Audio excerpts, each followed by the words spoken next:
Hello, my lovelies. Welcome to another weekly pick a card reading. Today is going to be for all of you wanting a reading focused on love, relationships. We're going to dig into one of your previous relationships or perhaps a current relationship you're in and find out what spirit wants to say in terms of, are you meant to be with this person? Is this relationship supposed to last? Or was it supposed to last? Were you meant to be with this person? And maybe gain a new perspective or a new sense of confidence about what you went through in this relationship, what you're going through currently, your feelings, your emotions, all that good stuff. And I actually purchased several new decks last week. I'm excited to be using most of the new ones I bought in today's video. So for those of you who've been longtime subscribers, you're going to see some new cards. I'm usually rotating through the same 10 decks or so. So lots of new art and imagery, advice, good stuff. I'm doing 6 piles today because I wanted to have plenty for you all to choose from. You're welcome to choose more than one pile if you want to look into maybe more than one relationship. Feel free to do that. Timestamps for everything will be down below, and I'll meet you all at your piles. Love you guys and see you there.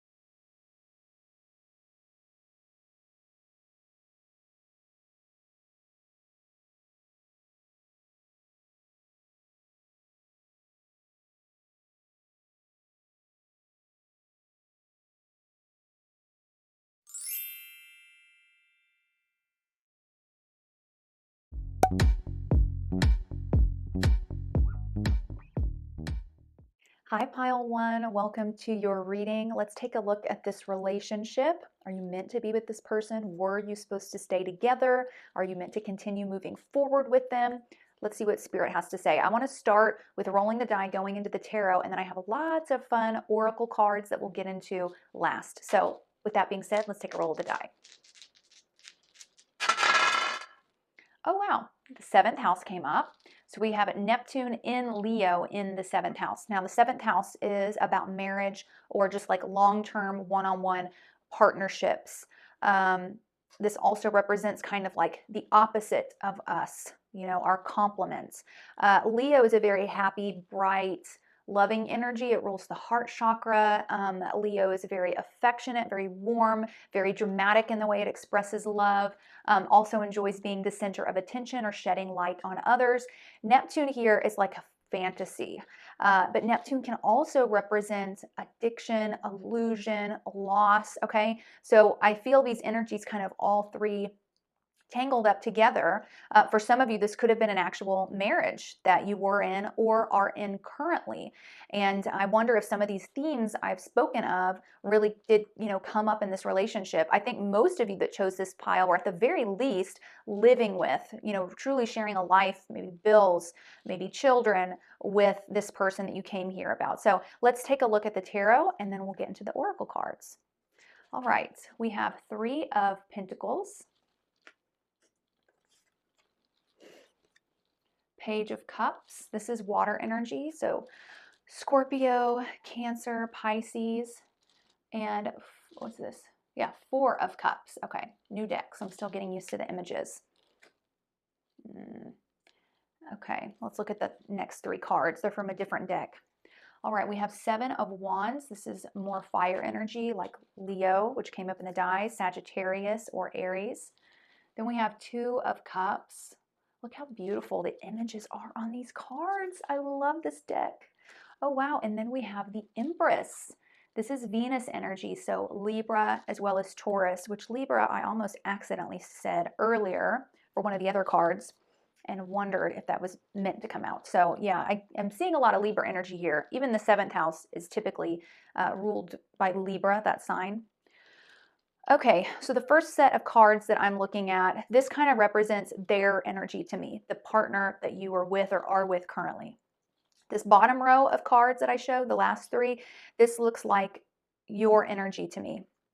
So this person Okay, it looks like this was a very hardworking person that seems to have lost their way in a sense. I think that either for those of you who are currently with this person, I feel like they are struggling with something emotionally currently, or maybe that's what they were struggling with in the past that led you guys to separate if you're separated from this person.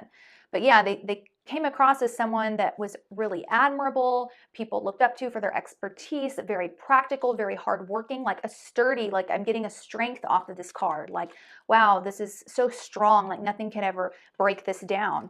And then I see in these two cards that something triggered their emotions. I see here with the page, see the fish being dropped into his cup of water that he's supposed to drink from. I feel like something unexpected happened that may have caught him a bit off guard emotionally. Something affected him in an emotional way to an extent, not him or her, in an emotional way to an extent that they weren't expecting, and they didn't handle it well, or they haven't handled it well. Because I see here in this card that they're kind of, this could be an addiction thing for some of you, or just overconsumption of something. They could even be sucked into, with COVID, happening in 2020, maybe pouring all their time and energy into that. What's going to happen with the world? Am I going to survive? Is my family going to survive? Even that I could see from this card, but it's like they really got sucked into something and they're off balance emotionally, or they were when you guys ended the relationship. On the other hand, we have you also very strong, but this is a different energy than the pentacles. These are wands. This is passionate, it's fiery, it's a go-getter, it's a fast mover, it's creative, adaptable sort of energy. An energy that can burn itself out quickly though. Okay, these are wands. Wood can burn quite, quickly depending on how hot the fire is.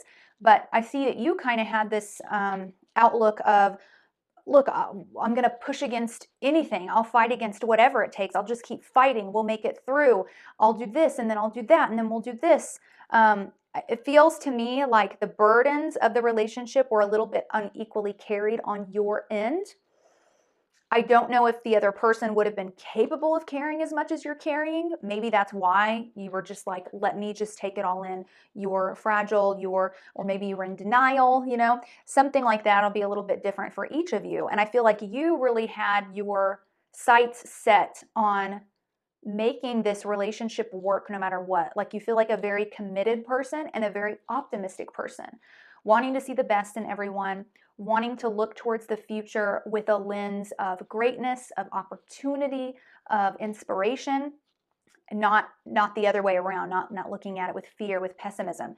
Okay, so I see that you did the same thing for this relationship. I see some of you really caretaking for someone, all right, like even physically, like health-wise. Some of you may have stepped in to a caretaking role. Like I'm literally seeing someone like dabbing someone's forehead that's got like a fever, bringing them water, food, and that could just be a metaphor for some of you, but that's the type of energy that you were bringing into this relationship. And I also see here with the Empress, some of you could be parents, could have had children with this person. But for sure, some of you were already wives. Okay, this was a marriage. But for sure, all of you were wanting this relationship. We're wanting this to become marriage. This to you is like the end all be all, and could still be if you're still, in the midst of this right now. I am looking at the top 3 cards, which represent the person you were with. I am looking at this with a sense of pity. Okay, I'm not looking at those top 3 cards seeing someone who is trying to take advantage or trying to, I just don't see anything malicious here. I'm actually feeling pity and kind of sorrow for this person. I'm not sure what happened that they went through or are going through, but it's almost like they just became consumed by the emotions in that situation and they just didn't know how to handle it. I'm hearing accident a lot, okay? Spirit keeps saying accidental accident. So nothing with like bad intentions, at least from their perspective, or even actually from mine. It's almost like I'm seeing someone very lost, okay? While you, on the other hand, seem very willing to fight, to push through, to nurture. You've got like your eyes set on the goal. You've got this goal and you're going to go after it. You're going to get it. If you've got to carry more weight in the relationship, so be it. All right, so maybe as we get through some of the other cards, I'll see what it is Spirit has to say about this relationship, how things are kind of meant to turn out here, okay? So let's flip over some of the oracles. All right, we have a military, Saturn in Aries, which says risk,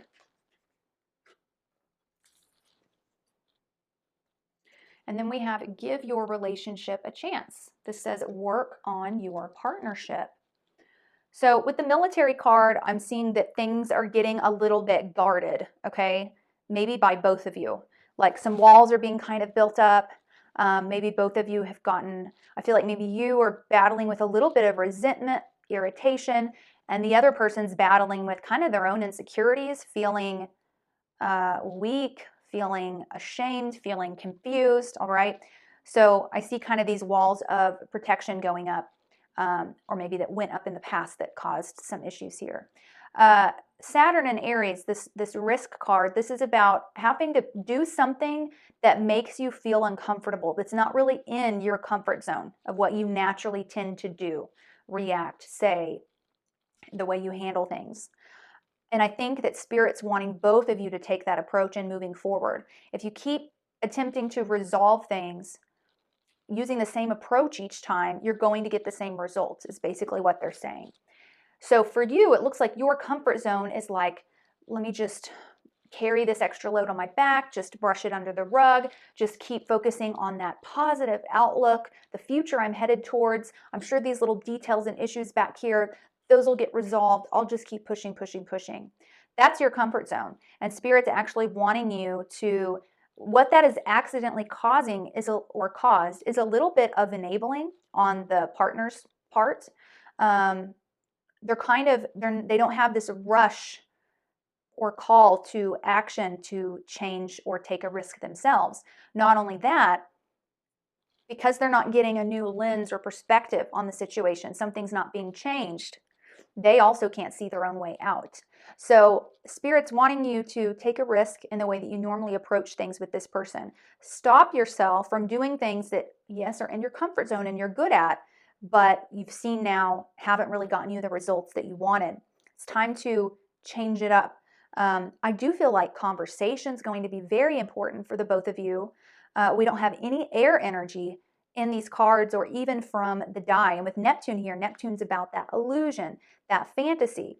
When people have Neptune in their 7th house, sometimes it indicates them falling in love with the illusion or the idea of a person, kind of projecting what they think that person is, which is usually something very magical and mystical and beautiful and just perfect. And then when that illusion gets shattered, then that can be very difficult to deal with, and you may feel tricked or duped, okay? So you've got to release the illusion or the projection of who you thought this person was or what they were going to be or even who they are, and start taking in the data that they're giving through their actions and using that to help define and understand who they are. I do see with this give your relationship a chance that Spirit is saying that, yes, this is, and with the 7th house, this is ultimately meant to work itself out. I do feel that the two of you are meant to be together or were meant to be together. Of course, that's not all on you, right? If they don't want it, you can't force them. But yes, in this lifetime, this relationship was meant to happen. Okay, let's look at some of the other oracle cards here.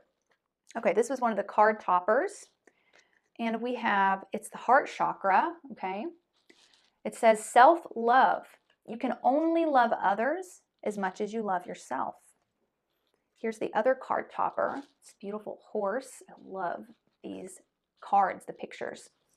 Okay, and on the back it says transformation. Allow the energy of fear to be transformed by love, creativity, and compassion.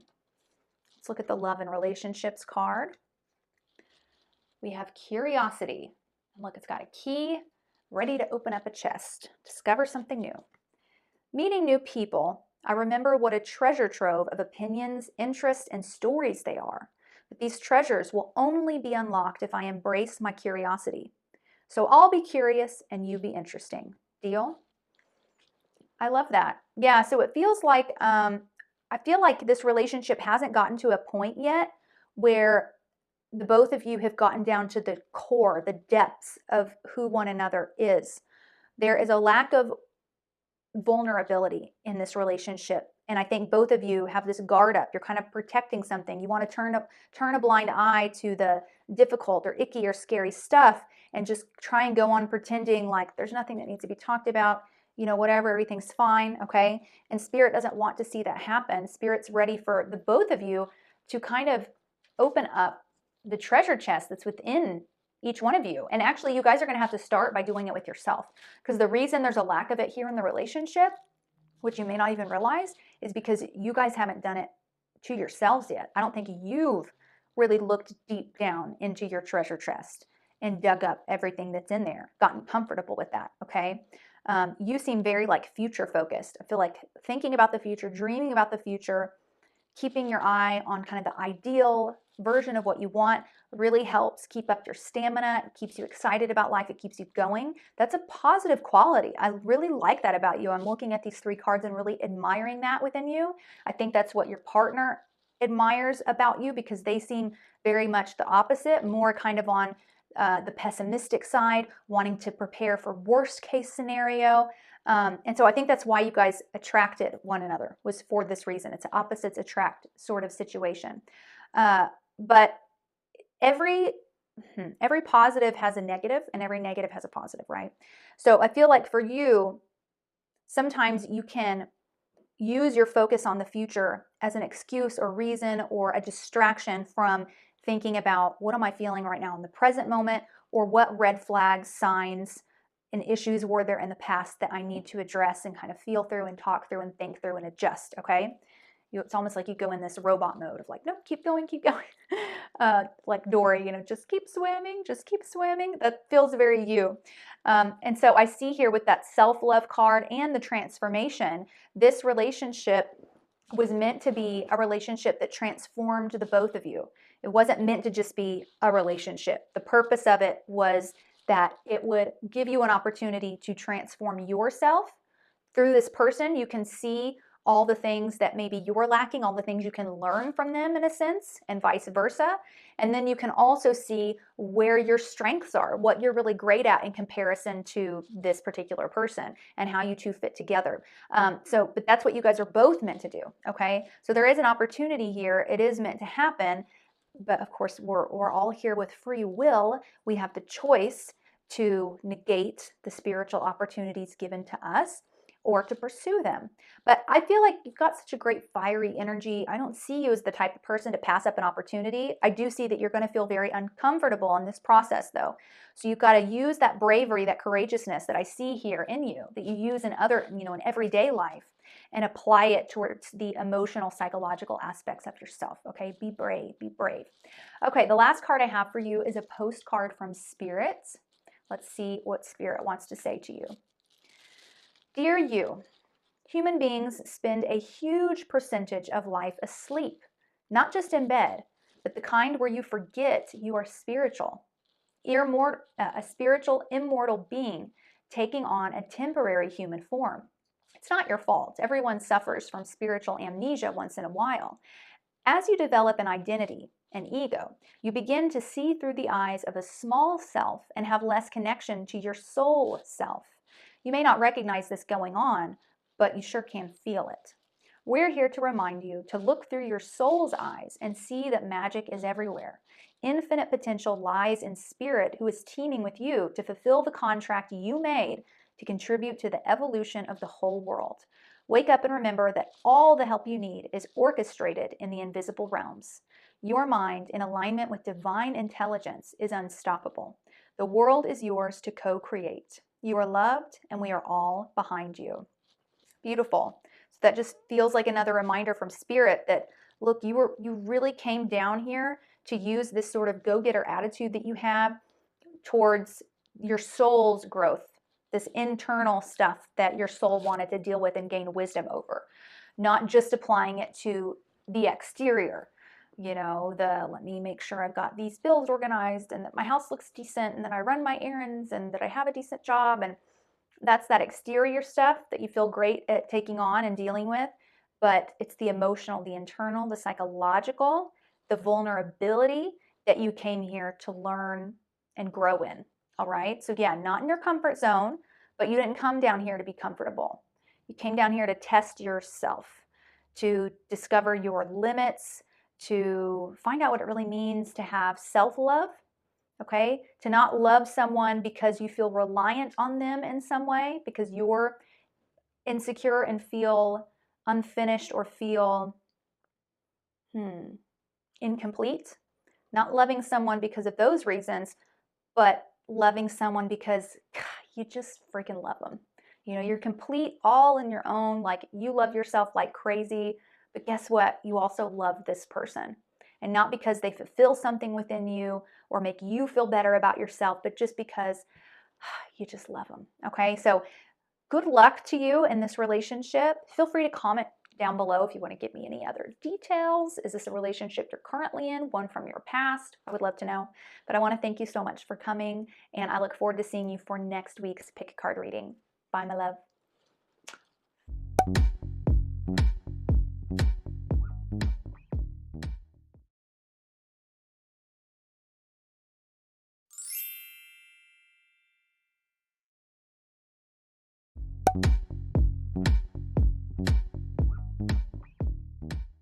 Hey, Pile 2, welcome to your reading. Let's take a look at this relationship.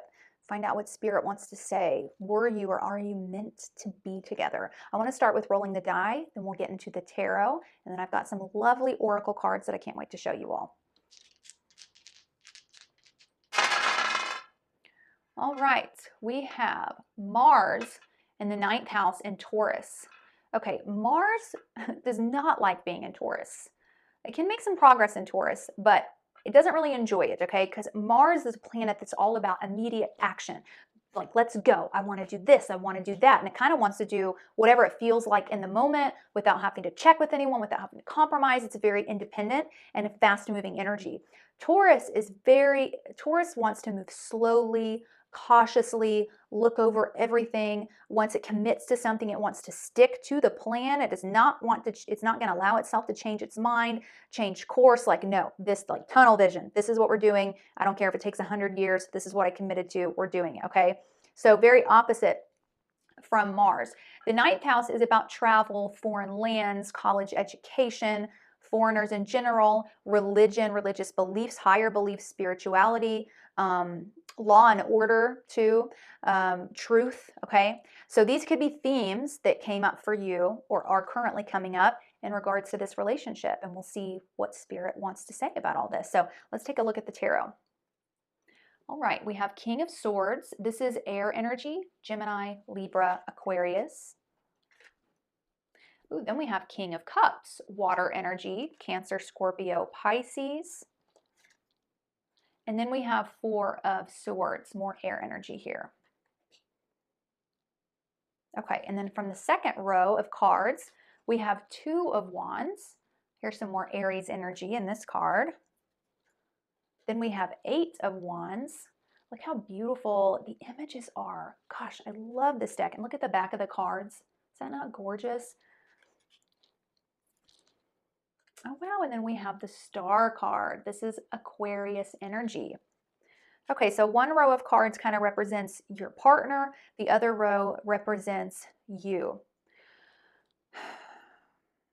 Okay, so I think this bottom row of cards is you, but maybe it's not. But I'm seeing a lot of fiery energy and emotionally detached energy from this bottom row with the Two of Wands, the Eight of Wands, Star card. This is someone who is inspired, who wants to move fast, who wants to make plans, who wants to evolve, get new information and insights, and just like move, move, move. Kind of similar to the last pile in a sense. I think a lot of my subscribers are fire signs, so maybe that's why.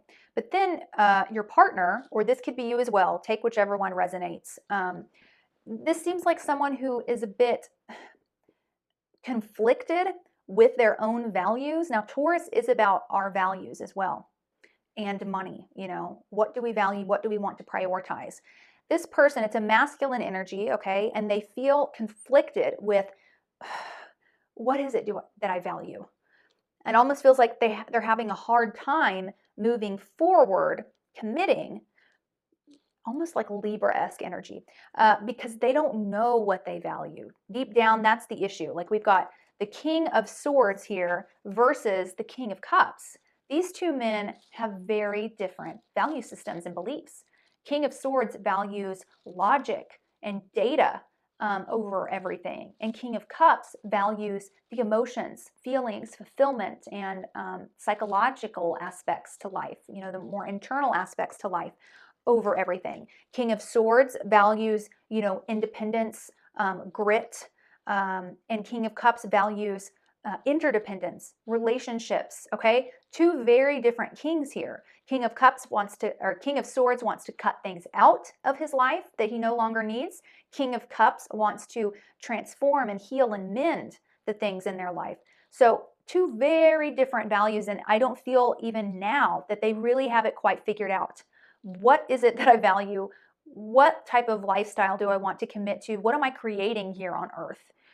They don't know yet, okay? And so that's why we end here with this Four of Swords, which is like, look, I've just got to pull away. I've got to hide. I need to go into healing, a timeout. Like I've just got to block out the thoughts and opinions and ideas and interactions really with everyone else. And I've just got to be on my own for a bit and try and figure myself out is what it feels like. They want to know, they feel like they're on very shaky ground here, okay?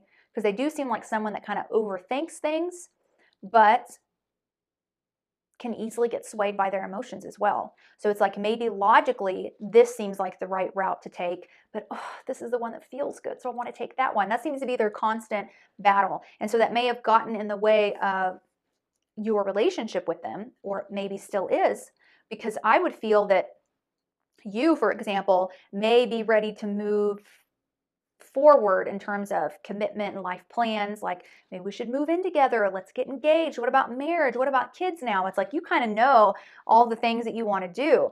This person feels hesitant to every little decision that could possibly change or alter their life. You know, they see all these different paths before them. They don't know which one to take. So they feel like the one that's kind of like, ooh, whoa, whoa, whoa, aren't we going just a little too fast? And maybe you're thinking, fast? What? We've been together for 5 years. Don't you think it's time we moved in together? Or, you know, but their perspective is like, no, that's too much. That's too fast. I don't know how to handle this. I don't even know exactly what I want. I can't even figure myself out. How am I supposed to figure this relationship out? So, you know, look at your energy compared to theirs in the ending here. This person is locked up in a casket indoors, inside, with walls all around them to just block themselves off from everything. And then here's you, naked and free, out in nature, like out in the world, like here I am. Where's my star? Let me go chase it. Okay, these are two very, very opposite energies. And I don't feel like they're going to be in this energy forever of like, let me just, I don't know what I want. They're going to figure it out, obviously. It takes time. They don't really know themselves yet. And so I can feel that could be frustrating for you. Let's look at the oracle cards though, and we'll see what else Spirit wants to add to this reading. Okay, we have heart-to-heart conversations. It says, honestly discuss your feelings with each other. Then we have Saturn in Pisces, and it says loss. And then we have card number 25, and it says high honors. So I can see from that first card that Spirit is open to you communicating with this person, writing them, reaching out, only for the sake of truly being vulnerable with them. And yeah, without any blockages, without any sort of front, like, hey, I need you to know what is going on in my mind, how this made me feel, how that made me feel, what my insecurities are, what I'm rethinking about all of this. It's a conversation like that. Spirit really supports that and feels that that would be good for the both of you. The Saturn and Pisces card is making me think that most of you that came to this pile, this is a past relationship, a relationship that ended or that you lost. It feels like maybe this other person got freaked out and pulled away and ran away, okay? So that could be just, yeah, confirmation from Spirit that, look, this is, I think this relationship was meant to happen. I can't tell if I'm getting the feeling that it's not meant to last forever. okay? Not with that lost card. But Saturn, which is in this card in Pisces, is always here to help strengthen us in a certain area of our life, to help give us wisdom and strength in a particular area. And in Pisces, that is about loss, disillusion of the ego, feeling connected to kind of everyone and everything, forgiveness, unconditional love. Okay, so I feel like the lesson for you in this relationship is, how do I truly receive closure? How do I go about doing that? How do I bear my all to someone without the expectation of something in return, without trying to kind of like hide certain flaws, manipulate certain things to hopefully get the outcome I'm wanting? Like, no, like truly surrendering, opening up, surrendering to the universe what life wants from you, not trying to maintain any control, and getting that closure that you need. I also see with the High Honors card that there was an aspect to you, or maybe for the both of you in this relationship, that it almost feels like a sense of like bragging rights, you know? So I feel like maybe this person in particular was like the best looking person you had ever dated, or made a lot of money. I don't know, something like impressive, that they almost felt like a little prize on your arm. And I think they felt the same way about you. There was a certain aspect of this relationship where it was kind of a little bit about having the bragging rights to be able to say, that is my boyfriend, or that is my girlfriend, okay? And that played into all of this too. And I feel like that could have gone on throughout this relationship, where both of you were attempting to hide the embarrassing or icky aspects of yourselves. You know, like how we do when a relationship first starts, we want to create this illusion that like we're a perfect person. So like we don't even use the bathroom around our new love interest until, I don't know, what's the normal amount of time to wait to do something like that?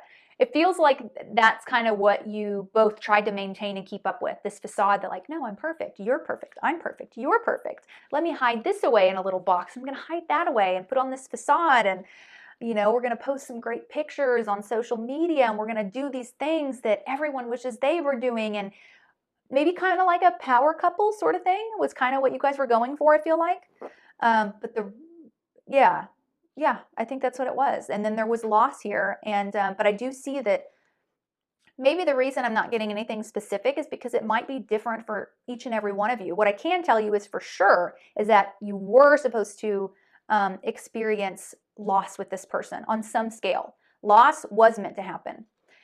Now, depending on each one of you, maybe some of you are meant to come back together after this loss and others no. All right. But the loss was meant to be. You know, me and my husband, we dated in college. No, we met senior year of high school, but didn't date. But once we both graduated, we dated throughout college for 2 years, and then we broke up. And we were broken up for a year, a little over a year maybe. Dated other people, and then we ended up getting back together. And we both truly thought that, you know, when we broke up, like, we're broken up, that's done. Like, we've moved on, we're dating other people, like, that's a relationship from our past. But lo and behold, we came back together again. So I think for some of you, that might be a similar story. For all of you, though, there was supposed to be this sort of learning experience with loss, surrendering to what you can't control, being open and vulnerable, seeking healing and a perspective of unconditional love, even in those moments of loss and devastation. And yeah, getting that closure that's needed so that things can kind of change and start moving forward again. Okay, let's look at some of the other oracle cards here. This was one of the card toppers you all had, and it is the sacral chakra. This is the chakra deck. It says, journey. To enjoy the journey, let go of the outcome. Yeah, that's great. That really sums up a lot of, that seems to be the element here. There's an element of control that both of you want to maintain strongly. I feel like you want to kind of maintain a sense of control over, you know, your identity, what the world sees of you, what they think of you, this relationship, how fast it's going, where it's going. And then this person wants to maintain control over the self, like a little bit too strongly, to the extent that they have a hard time even knowing who they are, because it's like they keep going back and forth. Well, this could be good, and then there's that option, and there's that option, and it's like there's always going to be a million options. At some point, you have to choose one, but it's like that fear of letting go, making a choice. They want to maintain control, okay? That is a huge theme here with you guys. And with Mars, I can see the frustration, the anger. I have no doubt you guys had some pretty big fights, maybe with some raised voices or a little bit of yelling going on, or, I'm sleeping on the couch, or I'm getting a hotel for tonight. Like, I see a lot of back and forth with stuff like that. Maybe not so much at the beginning, because for a long time I see this, like I said, trying to maintain your perfectness. I'm not going to burp. They're not going to see me without a little bit of makeup on, or I'm not going to use the bathroom until after they go to bed. Little things like that. For a long time. But then at the very tail end of it, it's like, ooh, things started getting really overwhelming because both of you were clinging to your own desire for control in a sense, okay? All right, let's look at the other cards. Isn't that pretty? I love these so much. Okay, on the back it says indecision. Decide not to make a decision at this time. This will be a constructive, valid, and useful decision. That sounds like a good idea for them too, right? With all this kind of back and forth, what do I value? What do I want? What do I not want? And same for you. So yeah, you guys might be in a little bit of a limbo, or feel like you're in a limbo in regards to this relationship, not fully healed, not really much closure, still feelings involved, not knowing what to think. And that's just spirit letting you know, like, first of all, this first card says to enjoy the journey, let go of the outcome, okay? So I feel like right now you feel this urgency to make a decision about something, to try and maintain control of the outcome of, this is where I want to head, so I need to make a decision, okay? Let that go. This is a moment for you to surrender, to experience a loss of control, that we're all just human beings, and there's a whole universe, a whole world we operate in that we don't have any control over. And that can feel so good. It doesn't have to feel scary, okay? So don't make any big decision about this right now. But absolutely, if you feel ready, write a long letter, just opening up, showing your weaknesses, showing your flaws, letting them know what you were really thinking, not coming at it from a defensive perspective, a need to prove something, not from an I told you so, not from I want an apology, like just from your own side of, this hurt, this made me feel weak, this made me question this, I was wrong for doing, like owning up to what you look back on now and think, I shouldn't have done that, I shouldn't have pressured this, I shouldn't have tried to push that, whatever. It'll be from, your own self, and I'm sure each of you have a different story to tell here. But opening up, sure, absolutely. Big decisions, hold off for a bit. Enjoy this moment of just letting go, surrendering. Okay, let's read this card. It says depth. I think that's an onion. Look, it's an onion in a wig, you guys. As new people show up in my life, I look for all the weird, wonderful, complex layers below their surface. I can't be surprised by someone's depth of character unless I'm willing to peel back the outer layers and go a little deeper. It's like the brand new saying goes, don't judge an onion by its haircut. So yeah, that's talking about this facade, okay? Not really getting down to the complexities within one another, trying to hide that, trying to live in the la-la land phase of a new relationship, which is supposed to expire, which is supposed to move into something a little more complex, a little deeper. That's not that that's your fault, because I see they have the same issue. It takes two to make a relationship work. But it's just something for you to, I guess, think about as you go into these new relationships, make new friendships, or even readjust some of your existing ones. Am I trying to keep up a certain facade? Am I trying to prove something to people? Am I scared to show my flaws unless it's in a really controlled way that I feel comfortable with? Okay, things to ask yourself. And also when it comes to other relationships, making sure that you're not pushing good people to the side, or it's like, no, not a viable option, because you're judging the book by its cover, okay? If you have a tendency to do that, feel like Spirit's showing you this card to kind of say, hey, how about now trying something a little bit different? Not looking at that outer layer to make your initial decision. And by that outer layer, I don't mean red flags. If there's red flags, absolutely catch on to them and move the other way. Red flags are related to actions that a person takes, okay? That's not a facade, that's not a cover. Like, that is the book. Their actions are the book. What I mean by this is, are you Are you prejudiced against certain jobs? Like, oh, I don't want to hang out with someone that works at that type of job. That seems so lame. Or they don't really have like a big social media presence. That seems lame. Or I just don't like the clothes that they wear. Like, yeah, their clothes are clean and whatever, but it's just not my style. Like I don't like the type of car that person drives. I don't like the tone of that person's voice. It grates on my nerves. Little things like that, that's the cover of a person. It's not who they actually are deep down. Their actions, show that. Actions like, are they a loyal person? Are they a liar? Do they hide things from people? Do they have a bad temper? Are they vindictive? Have they cheated? Those are the types of things that define a person. That's what's beneath the layers of the cover of that book, beneath the layers of that onion. So I feel like you guys kind of confuse the two. Like maybe sometimes you get with someone and you see a red flag and you think, oh, but I don't want to judge a book by its cover. And Spirit's like, no, you've got it. That's not what that phrase means at all. That's a red flag. That's not the cover of a book. That's not just something superficial like the type of car that they drive. That's they, are in massive amounts of debt and owe everyone in their life money, but refuse to pay anyone back and seem to have an excuse for every single one of them.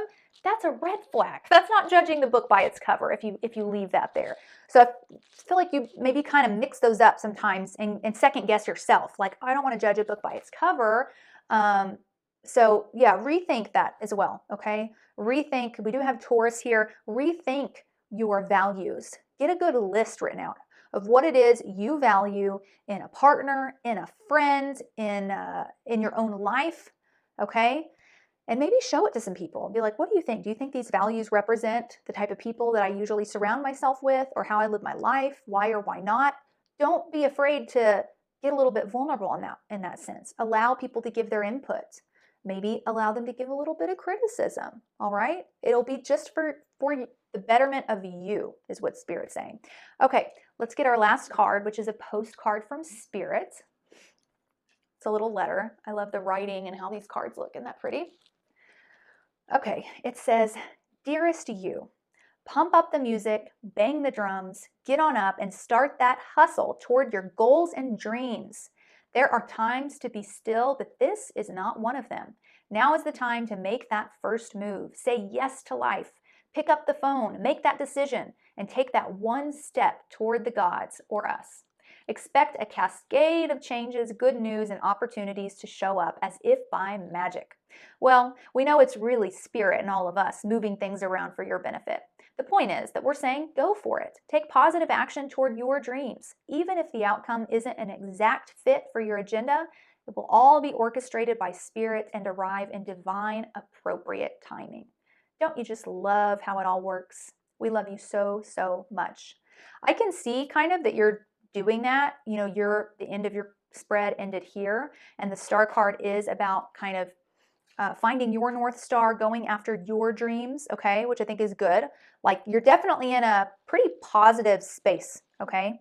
I see that surrounding you. But remember, it was this desire for control on your part and your partner's part that I think kind of slowly caused an end to this relationship. And that desire and need for control typically doesn't just affect one area of our life.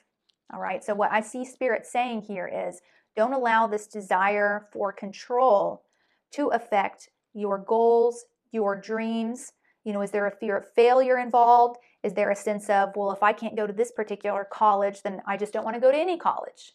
Or if I can't live here, then I just don't want to buy a house. Okay, try and make sure you're not self-sabotaging because you have this need to kind of, no, this is the outcome I want. I'm clinging to it. I'm maintaining control at all costs. And then, are you cutting off options from your life? Valuable options. But this is the time for you to be fully focused on you, your goals, your success, your dreams, your career, your money, rewriting your value system, writing out a list of goals, a bucket list, and doing it. I'm not seeing that this is a time in your life for a lot of focus on another person or a huge focus on a particular relationship, okay? And, phases in our life, they kind of come and go. There will be a time in your life, everything cycles, where that is going to need to be the focus. Another person, a child perhaps. Right now, you've got this amazing opportunity to focus on yourself and make some progress in your career towards your life purpose. So don't waste it, okay? And allow, like, let go a little bit, surrender the control a little bit. Do what you can do every single day.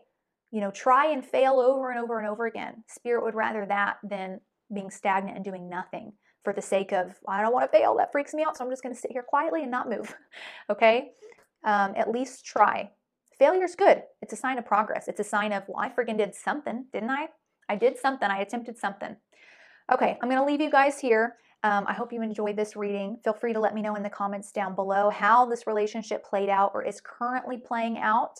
Just remember to take a focused approach on yourself at this time, not pouring your everything into another person, all right?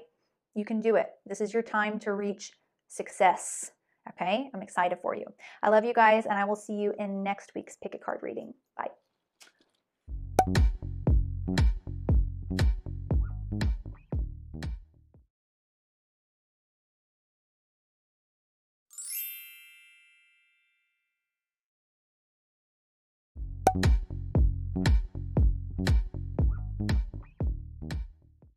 Hey Group 3, welcome to your reading. Let's take a deep dive into this relationship. See what was meant to be of it. Were you meant to be together, stay together? What does Spirit want to say? We'll start with rolling the die, and then we'll get into the tarot, and then we'll look at all the lovely oracle cards I have here.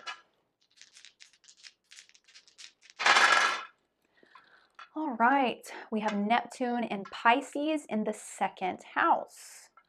Okay, so the second house is about our values, our self-worth, our finances, our financial situation and stability, our talents, our assets, our skills, things of that nature, as well as our voice in sidereal or Vedic astrology. Neptune actually rules Pisces, which came up in the die, and Neptune is about fantasy, illusion, projection.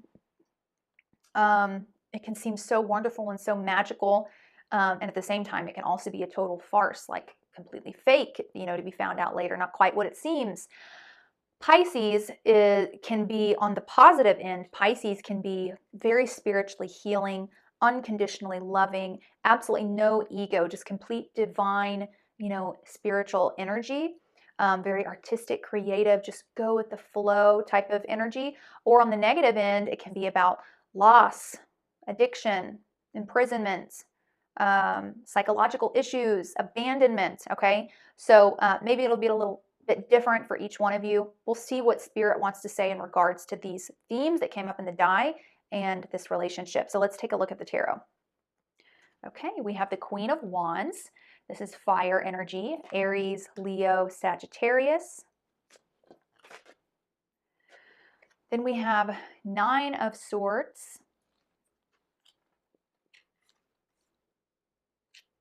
And 1, 2, 3, 4, yeah, and 10 of Swords.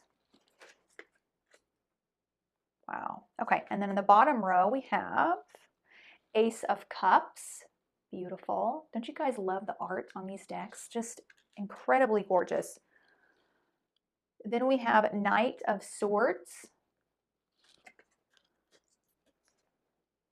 and Knight of Wands. So we've got 2 knights in this bottom row as well as an ace. So that's very fresh energy. Knights are all about movement and change and taking action and fighting for something. Now the swords and the wands are, you know, quite different. Well, we've got cups, swords, and wands all here in this bottom row. You know, the cups are about a new emotional beginning, a new relationship being offered.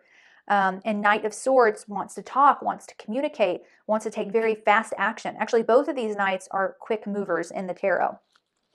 Knight of Wands wants to go after its endeavors, its passions, its creativity. But this is a very active and fresh and sort of new and very vibrant energy here. I don't know if this bottom row represents you or them. Like one of these rows is to represent your partner, the other row is to represent you.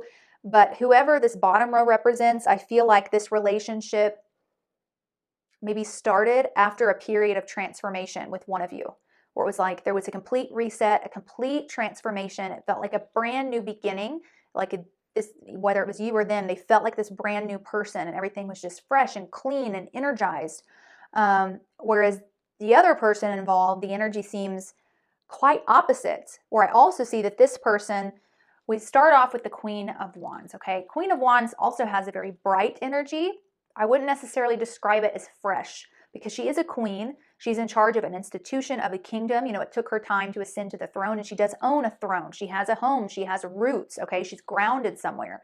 Kind of unlike this energy where it almost feels like whoever this represents, maybe they had just moved somewhere new before meeting you or before you meeting them, got a new job, graduated college. Like, whereas this, the Queen of Wands, this is someone who is also very happy, very charming, very joyous, likes to play, likes to have fun, likes to socialize, but is very much grounded in her kingdom. You know, she's not traveling the world. No, she's exactly where she wants to be. Things feel good. But then after that, we have the 9 and 10 of Swords. Okay, this is a dark energy going from Queen of Wands into this. These cards are like about suffering from nightmares, feeling stabbed in the back, feeling unable to sleep at night because you're so mentally and emotionally overwhelmed. Something is haunting you. Okay, so yeah, whoever represents this Queen of Wands person, whether it's you or them, they feel like, I don't know if this relationship set off these feelings for them or something else outside of it. It feels as if they're being haunted by something, in a lot of pain. But at the same time, because they're so grounded and rooted where they are, they don't feel willing to move past that energy, to get out of that energy, to, yeah, maybe cut off some people, move away, start fresh, start something new. It's like they almost feel like, well, no, this is where I chose to live, or I've made my bed, I've got to lie in it now. That's what it feels like. So like perhaps they made some mistakes, whoever this top row is. Perhaps they made some mistakes, and those mistakes are haunting them every day. But it's almost like a very self-punishing sort of thing. They feel like they need to be punished, like they need to be miserable, like they don't deserve forgiveness. They don't deserve a fresh start. Whereas the person on this bottom row feels brand new, like the energy feels young. It feels brand new. So gosh, the perspectives of each of you are very opposite. It almost feels like you guys are living in two totally different worlds or realms, okay? That's the best way I can describe it, I guess. And we'll see as we get into the oracle cards what spirit feels is meant to happen with this relationship, okay? What does healing mean for the two of you? What does that involve? So let's take a look. All right, we have the codependency card. It says addictions are affecting your romantic life.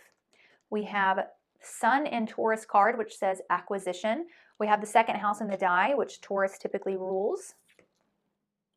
And then we have short illness card, which I could kind of see that here in this 9 of Swords, kind of like stuck in bed, unable to move.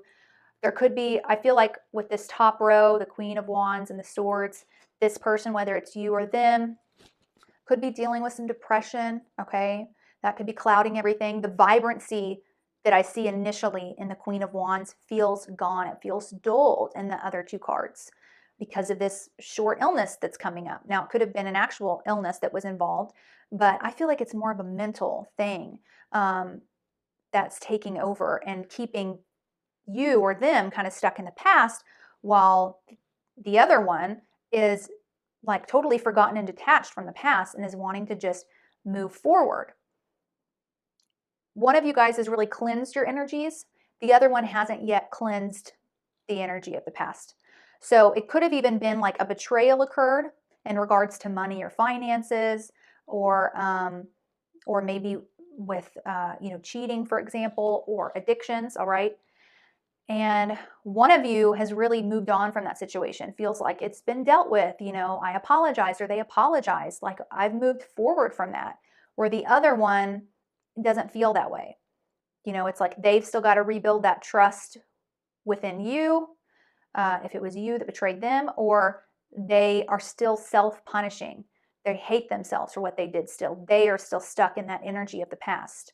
That's what's causing these other issues. Like if there is addiction going on and other things, there's a lot haunting this person, whether it's you or them. I feel like it's them, but I don't like getting that specific and then making you feel excluded from the reading. So take what resonates for you and what resonates for your partner and separate the two storylines, I guess, for yourself. But one's very haunted by the past and is getting sucked down into addictions, maybe even with money. You know, we have the sun in Taurus, the second house. Is it an addiction to money in a sense?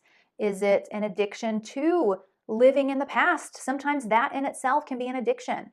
Wanting to live in the past, remembering the good times, remember when, or, you know, this hurt me from my childhood. And that's good to go into the past to heal things, but the past can also become a crutch and an addiction. There's something alluring about it that wants to keep us living in it versus looking and moving forward, okay?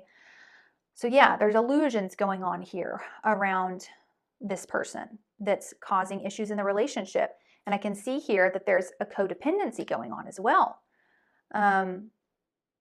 between the two of you. That could be something you're already aware of. That could have been what caused the issues to get to where they are. Let's look at the other cards because I don't want to say anything else until I see more of what Spirit has to say. Okay, let's look at the card topper you all chose. Isn't that pretty? This is the root chakra. It says security. To feel more secure, deepen your connection with nature. It's interesting that security came up because Taurus and the second house are all about security. Security versus insecurity, right? Yeah. So I feel like there's some crutches, okay, that you guys aren't willing to let go of because you think it's what's securing you. I mean, there's something comfortable about it. You feel weak, like you wouldn't be able to survive without it, but it's a crutch, okay? And I don't know if that's, I'm not willing to move jobs, I'm not willing to move towns, I'm not willing to stop drinking, I'm not willing to stop living in the past, I'm not willing, whatever it is, it's like there's something that's being allowed to continue because it gives a false sense of security, okay? And Spirit's wanting you, or maybe it's even, I don't want to leave this relationship, even though I'm unhappy. Not because it's a good relationship, but because there's an element of security here. Maybe we rely on each other financially. Maybe we have kids together. Maybe they make me feel good about myself emotionally, just knowing that I have someone who's willing to be with me. Spirit's wanting you both to rebuild your idea of security. Start creating a life of true security, true stability. And that includes not just monetarily, but emotionally, psychologically. Okay? Are these things lining up? What are your crutches? You know, what are you allowing to sustain you, even if it's not to your benefit? Right? Okay. Let's look at the other cards. Look how pretty this card topper is. Looks like a mother and a child. So some of you may be parents. On the back it says worry. Worry is attachment to a particular outcome and the fear that it will not come to pass. That's kind of what the Nine of Swords represents. You know, worrying about something, grieving about something. So I honestly feel like those of you who came to this pile, and I haven't said this to any other piles yet, you know what you want. You know what you want. I think you just came here to see if I would say it back to you, see if I would confirm it for you. But there are definitely some crutches here, a sense of insecurity and a worrying going on that's keeping this relationship from kind of going forward. And whether forward means ending, you know, evolving, but definitely no longer living in the past, okay? It's interesting. I'm hearing a lot from Spirit, so I'm having a hard time kind of deciphering everything they're wanting to touch on there. But I do feel that there is one or two or three major decisions that need to be made that are being put off because, oh no, I don't know if that's kind of my security blanket. That's kind of my crutch. I don't know. I know I should. Okay. That is kind of what I see going on with this relationship here. All right, let's look at the last two cards. Okay, we have the listening card.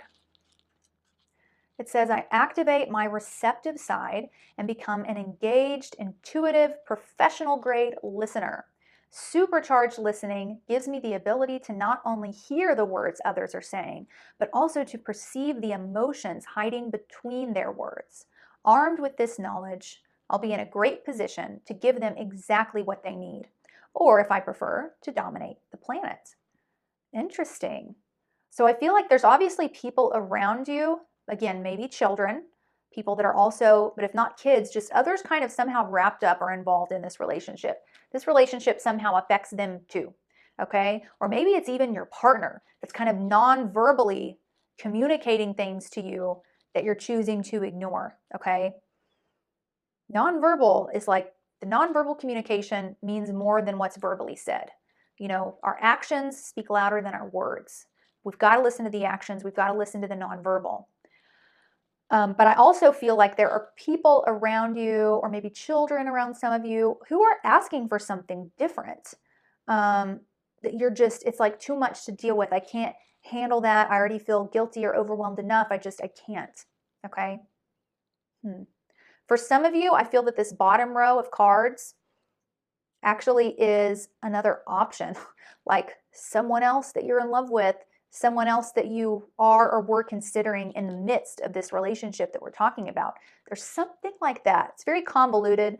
So you guys will have to comment that down below if that storyline applies to you and how it all played out. I feel like some of you, this whole relationship was wrapped up in this contemplation of, well, do I stay in this relationship I don't want because it makes other people happy or it gives me a sense of security?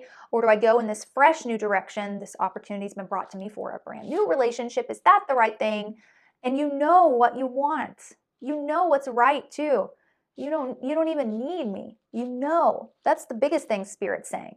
They're almost like, stop trying to convince yourself that you're dumb, that you don't know what you need to do. You know how this is supposed to play out. You know.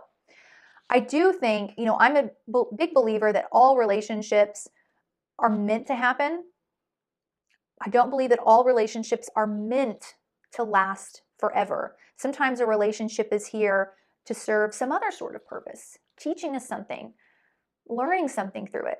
I think through this relationship, you're really learning what it means to feel secure, to build stability in your life, to eliminate crutches, codependency from your life, and to listen to your own inner voice, your intuition, to figure out how to do that, to not keep talking yourself out of what it is you need to do, to see through the illusions of things, to break through that wall of fantasy and look reality in the face. These are great, great lessons that you can take away from this relationship, however it ended. If you're still in the midst of it right now, let's say you're in this relationship, it hasn't ended. I'm not saying it's supposed to end, but I'm saying the focus, your priority in this relationship is learning these things, because that was really the true purpose of it. That's what this relationship was supposed to give to you, the opportunity to learn security, okay? Building that for yourself, feeling secure in yourself in all aspects, internally, externally, okay? Let's read the last card. This is a postcard from Spirit.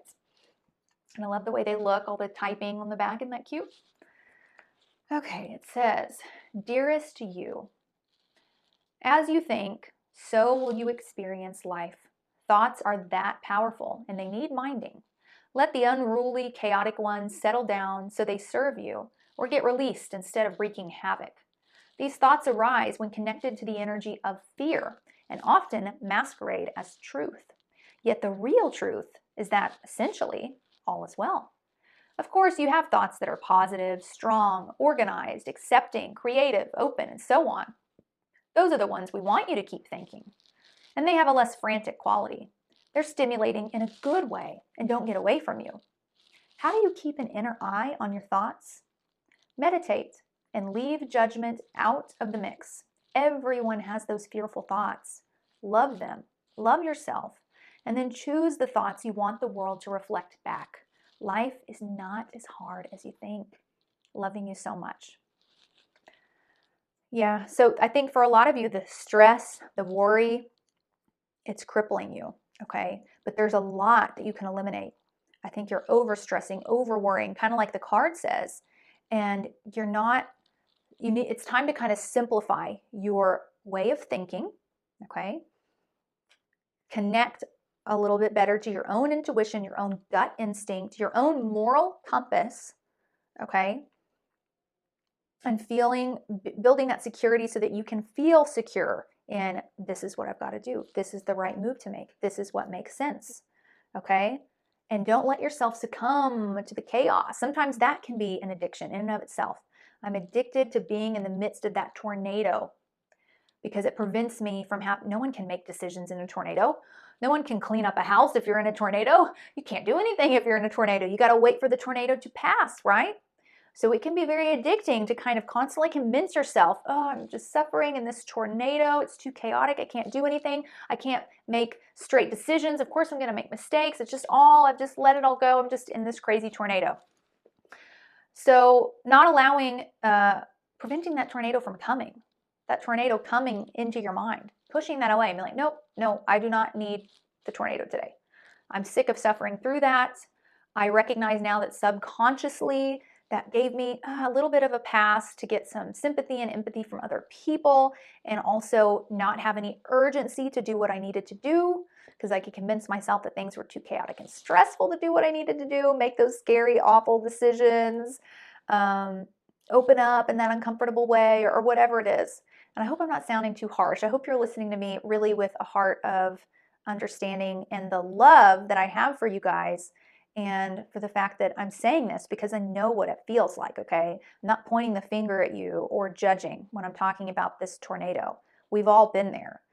Or I guess I can't speak for everyone. I've been there, okay?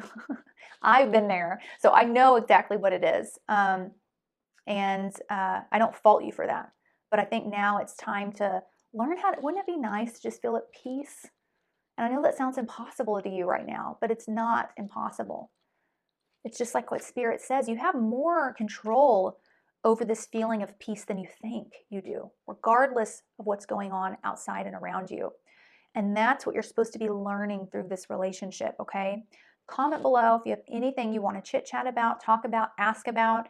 You guys are in this relationship just looks a little bit chaotic and confusing right now, okay? I even see that as I'm reading the cards. I don't feel like I'm quite as on point as I am with the other piles. Because sometimes the energy is just like, whew, okay, what in the world's going on here? What am I looking at? What am I seeing?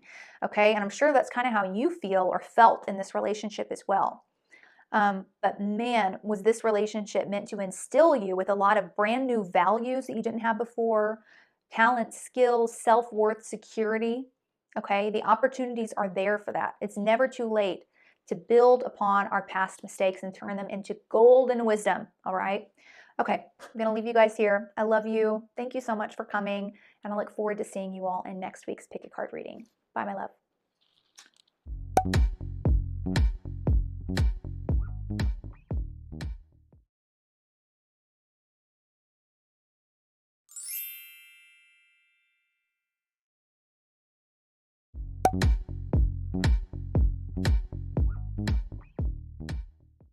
Hey Group 4, welcome to your reading.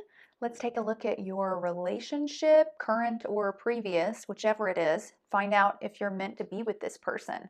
I want to start with rolling the die, then we'll look at the tarot, and then we'll get into all the oracle cards. So let's start with this first. All right, we have Venus in Scorpio in the 12th house. Ooh, this is intense. Okay, first off, some of you came here because this is a person you're having a secret relationship with. For some of you, it could even be an affair, or maybe it was an affair from your past that you're wondering, am I meant to go back to this? Am I meant to be with this person now that we're both, different places in our lives, okay? That won't apply to all of you guys, of course, but Scorpio is a very intense, intimate, and secretive sign. In regards to love, like a Scorpio relationship is a relationship where the two of you share many secrets about one another. Like there's a full trust. It's like a two become one sort of thing. And you're very protective of your relationship. You don't expose it to others, and you certainly don't expose each other's faults to the outside world. You're kind of like ride or die is how I kind of epitomize the Scorpio relationship. Venus, of course, is all about love, romance, everything that we value, And then the 12th house is where I'm getting that sort of secret secretive stuff, because 12th house is often hidden. It's about alone time, private time, the subconscious as well. Some of you, this sounds so random, but some of you actually came here without even a certain person in mind. Maybe you're just loyal subscribers of mine that thought, well, I just want to go ahead and watch Addison's video, even though I don't really know how this would apply to me. And so for some of you, Spirit's going to be talking to you actually about your own self, your relationship to yourself. But again, that won't be for everyone. The 12th house is where we lose our ego, like our sense of self, our identity just dissolves, and we just feel like one with the universe and everything that's around us. So it's a sort of spiritual energy. It can also be about imprisonment and foreign lands. So for some of you, this could be about, you know, a foreigner that you're with, or someone you're dating like kind of online and you haven't really talked to many people about it. Maybe it's just been all online communication. You haven't actually met this person. Maybe this is someone who's imprisoned in some sort of way, you know, to where you can't quite get physical contact with one another. But these are kind of the themes coming up. So we will see as we get into the rest of the reading what Spirit wants to say to you about this relationship. Okay, let's look at the tarot. All right, we have King of Pentacles. This is Earth energy, Taurus, Virgo, Capricorn. Then we have Six of Swords. I just love the images on my new tarot decks. And then we have Three of Cups. And then for the bottom row of cards, we have the Emperor. This is Aries energy. The Fool. This is kind of like Aquarius energy, Uranus. And then we have Queen of Wands, fire energy, Aries, Leo, Sagittarius.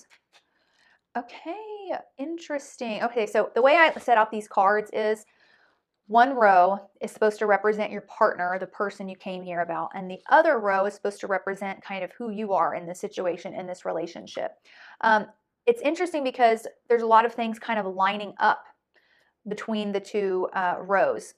So in the top row, we have this Six of Swords, and in the bottom row, we have the Fool. Both of these cards are about kind of like leaving everything behind to go embark on something new. The Fool is more about the spiritual aspect of that, maybe not necessarily actually like moving locations, but maybe spiritually, mentally, emotionally, you know, breaking away from certain people, certain habits, just like I am starting a new adventure, I'm starting a new journey, maybe starting a new business, you know, things like that. Whereas this card's kind of like getting away from the chaos to go find peace, bringing with you only the things that matter and just leaving everything else behind, getting in the boat and just getting to safety. So you guys both have this experience, and I think it's, I mean, of course there's differences, but there's a lot of similarities in this experience of having to like trust in the universe to guide you where you need to go, because right now you're in a spot that maybe it's like comfortable, it's your comfort zone, it's what you're used to, but you finally got the courageousness, the bravery to be like, I can't sustain this anymore. I don't know what's going to happen if I leave. That's scary. It's unknown, but I'm going to do it. So I see that you both did this to some extent. I feel like your partner did it in a more physical sense. He may have actually traveled, actually moved. He may have actually experienced a divorce, okay, or a loss of a spouse, and then, you know, he's raising the kids full time, or, you know, giving up a job to go towards something new. Whereas you, it was more of a spiritual experience where it's like you revamped your life in a sense, got a little bit more creative, started using your creative gifts, got your body kind of looking the way you wanted it to, your health kind of feeling good, stopping some of the habits that have bothered you for a long time. And you may have actually physically moved as well. That could have been a part of it, but yours feels more like a choice, okay? Whereas your partner's situation felt more like this is literally the only option left. Like if I don't do this, I'm going to like die. So I've got to go. I've got to get out of here. And then these two cards line up as well. We have King of Pentacles in the top and then the Emperor down here at the bottom. King of Pentacles and the Emperor, they're both rulers. They're both masculine. They both sit upon a throne. They like to be responsible. They like to be practical. They both have a lot of wisdom. So they kind of share these aspects. King of Pentacles can be a little more materially focused, like focused on the money, focused on like physical and material abundance and well-being and security. Whereas the Emperor is more about, I want to make sure that I'm being dutiful. Am I taking care of my responsibilities? Do things look organized? Am I fighting for what I need to fight for? So there's a slight personality difference, but they're both a very dominant sort of energy. Like two kings are very used to, each of these kings is used to having their own kingdom, being fully in charge of that, and not really having to like listen to anyone else when they make decisions. Like they're the king, right? So that could be a bit of a clashing point for the two of you. You guys both have this very nice, strong sort of masculine energy about you that gets things done, that's, you know, responsible. But so if you guys both kind of feel like the king of your own lives, maybe sometimes there's a little bit of headbutting, you know, like, no, I feel like this is the right way to do things. Not much though. I'm not feeling a lot of anger or anything from the two cards. It's just like a little caveat that Spirit wanted to mention. Because I do feel like in the other piles, I had to kind of wait to look through all the oracles before kind of figuring out like, is this relationship meant to be or not? But I'm getting a good energy off of the cards, and I do feel that this relationship is kind of meant to happen and meant to last. That's my initial feeling from the cards. Now here in the last set of cards, it's the Three of Cups on top and the Queen of Wands on bottom. Now these are kind of similar too.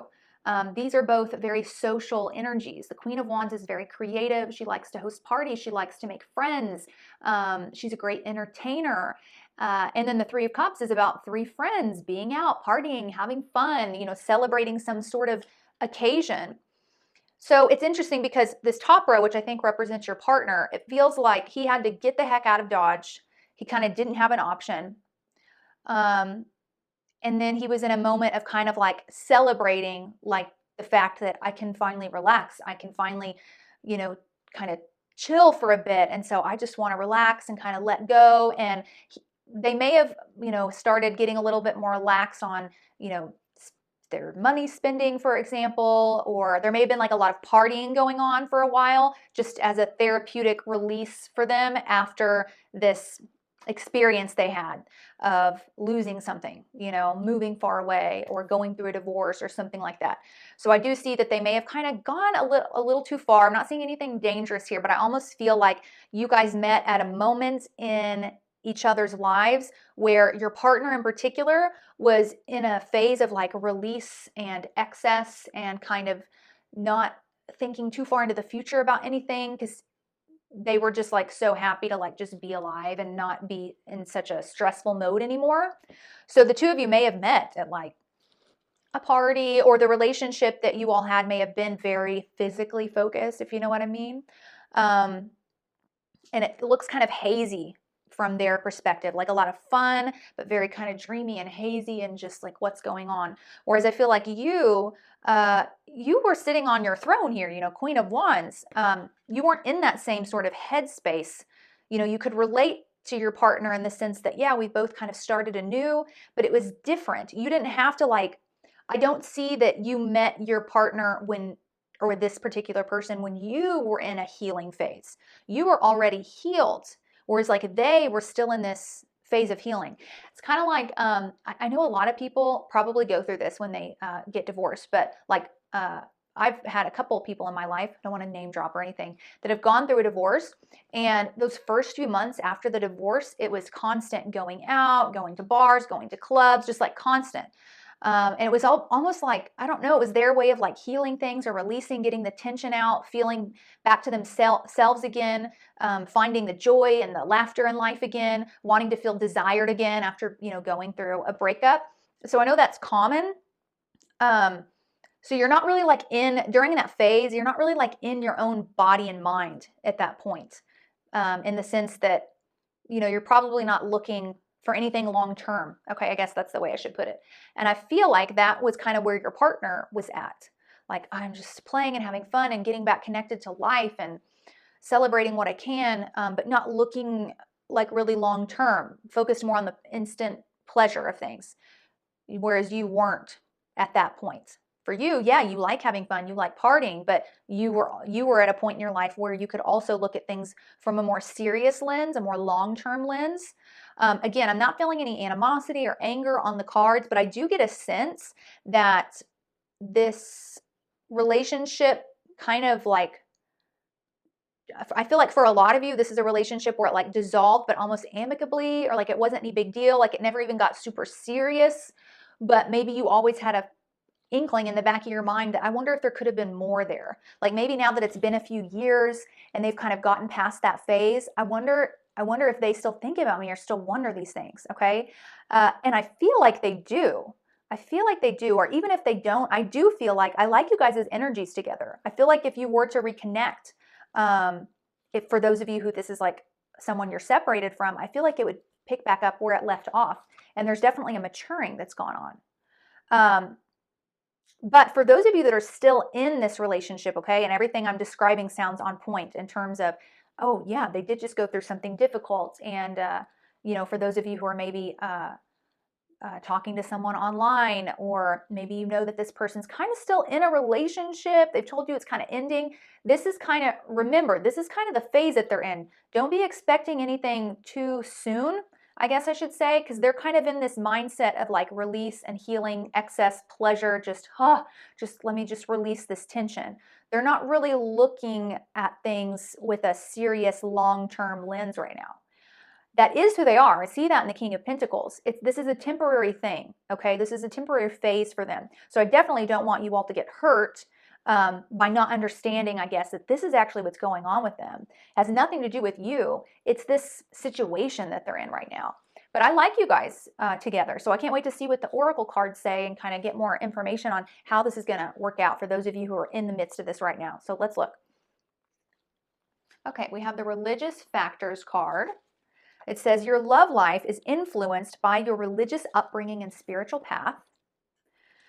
We have Venus in Cancer. This says birth. Beautiful. And then we have a pleasant letter. All right. Okay, so religious factors. This is telling me kind of with the 12th house that for some of you, this is someone from a very different background than you, maybe from a different country or a different culture, a different ethnicity, a different religion, okay? And somehow these cultural differences in you guys' beliefs on life, basically, could be having an effect on, for example, maybe how quickly you feel it's right to move in or get married based on your spiritual or life beliefs. And then maybe their feelings on actually it should be this long or that long. Somehow, you guys will know what I'm talking about for those of you in it. But that is kind of having an effect on, because I feel like you are withholding a lot of your thoughts on certain things. There's certain things you're like, well, why haven't they suggested this yet? Or why haven't they said this yet? Maybe little things like, I wonder why they haven't said I love you yet. Or I wonder why they haven't mentioned like, talked a lot about our future together, stuff like that, okay?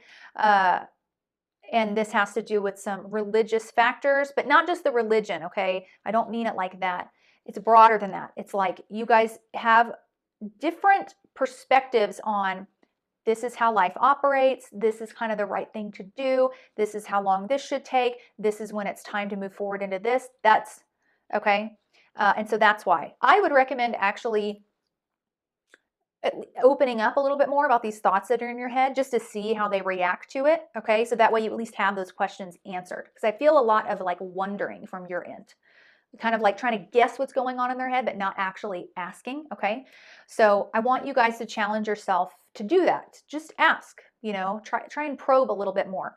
Now with the Venus in Cancer, for some of you, this could be someone that you're meant to have a child with, or you already have a child with. But this, I am feeling a lot of creative energy from your cards that represent you and birth. This is a big card of creativity, literally creating new life, giving birth to something new. And I feel like that's what this relationship is supposed to be. It's somehow connecting you to your creativity, to your sense of pride.